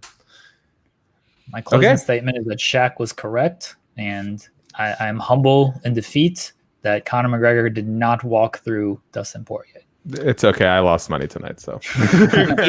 Nikita Krylov fan just sent me a message that says stunned. Well, all in all, at least, you know what? They built this pay-per-view up.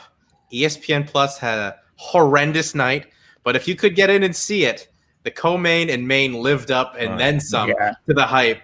So in a way, kind of a win back for the UFC after a rough night. Dustin Poirier proves he is as good as everyone really thought he was. And I think Conor will be back. Like, his post-fight is correct. The last fight he had in MMA was 40 seconds. Yes. Like, you need a lot more time in there against guys at this level.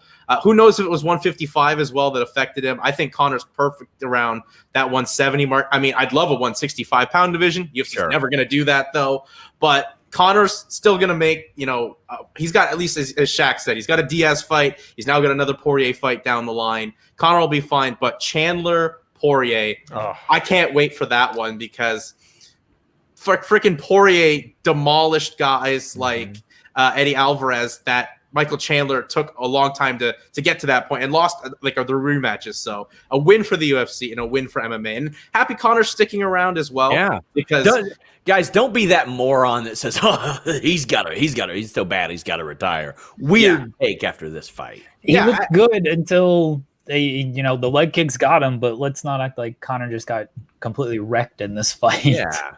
I also want to see more of like Dad McGregor in front of the camera. Like that was a lot of fun to see actually how he interacts with his kids and stuff. But all in all, the co-main and main delivered. Like the rest of this card was whatever, but that's what it was pretty much at. And if I have to say one last thing, go Bills tomorrow.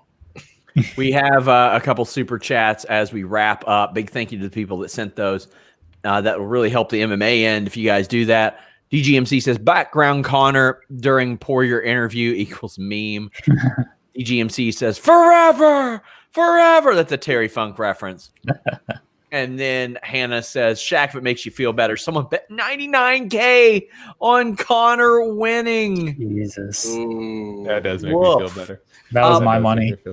Guys, please leave a thumbs up on this video. That stuff helps an awful lot. But Shaq, I guess you can bid people adieu. Also, this show over by 12:45 a.m. Eastern. Woo! Killed for this when I still covered the post shows. Conor's going to take like 3 hours to arrive to the press conference, though. Somebody.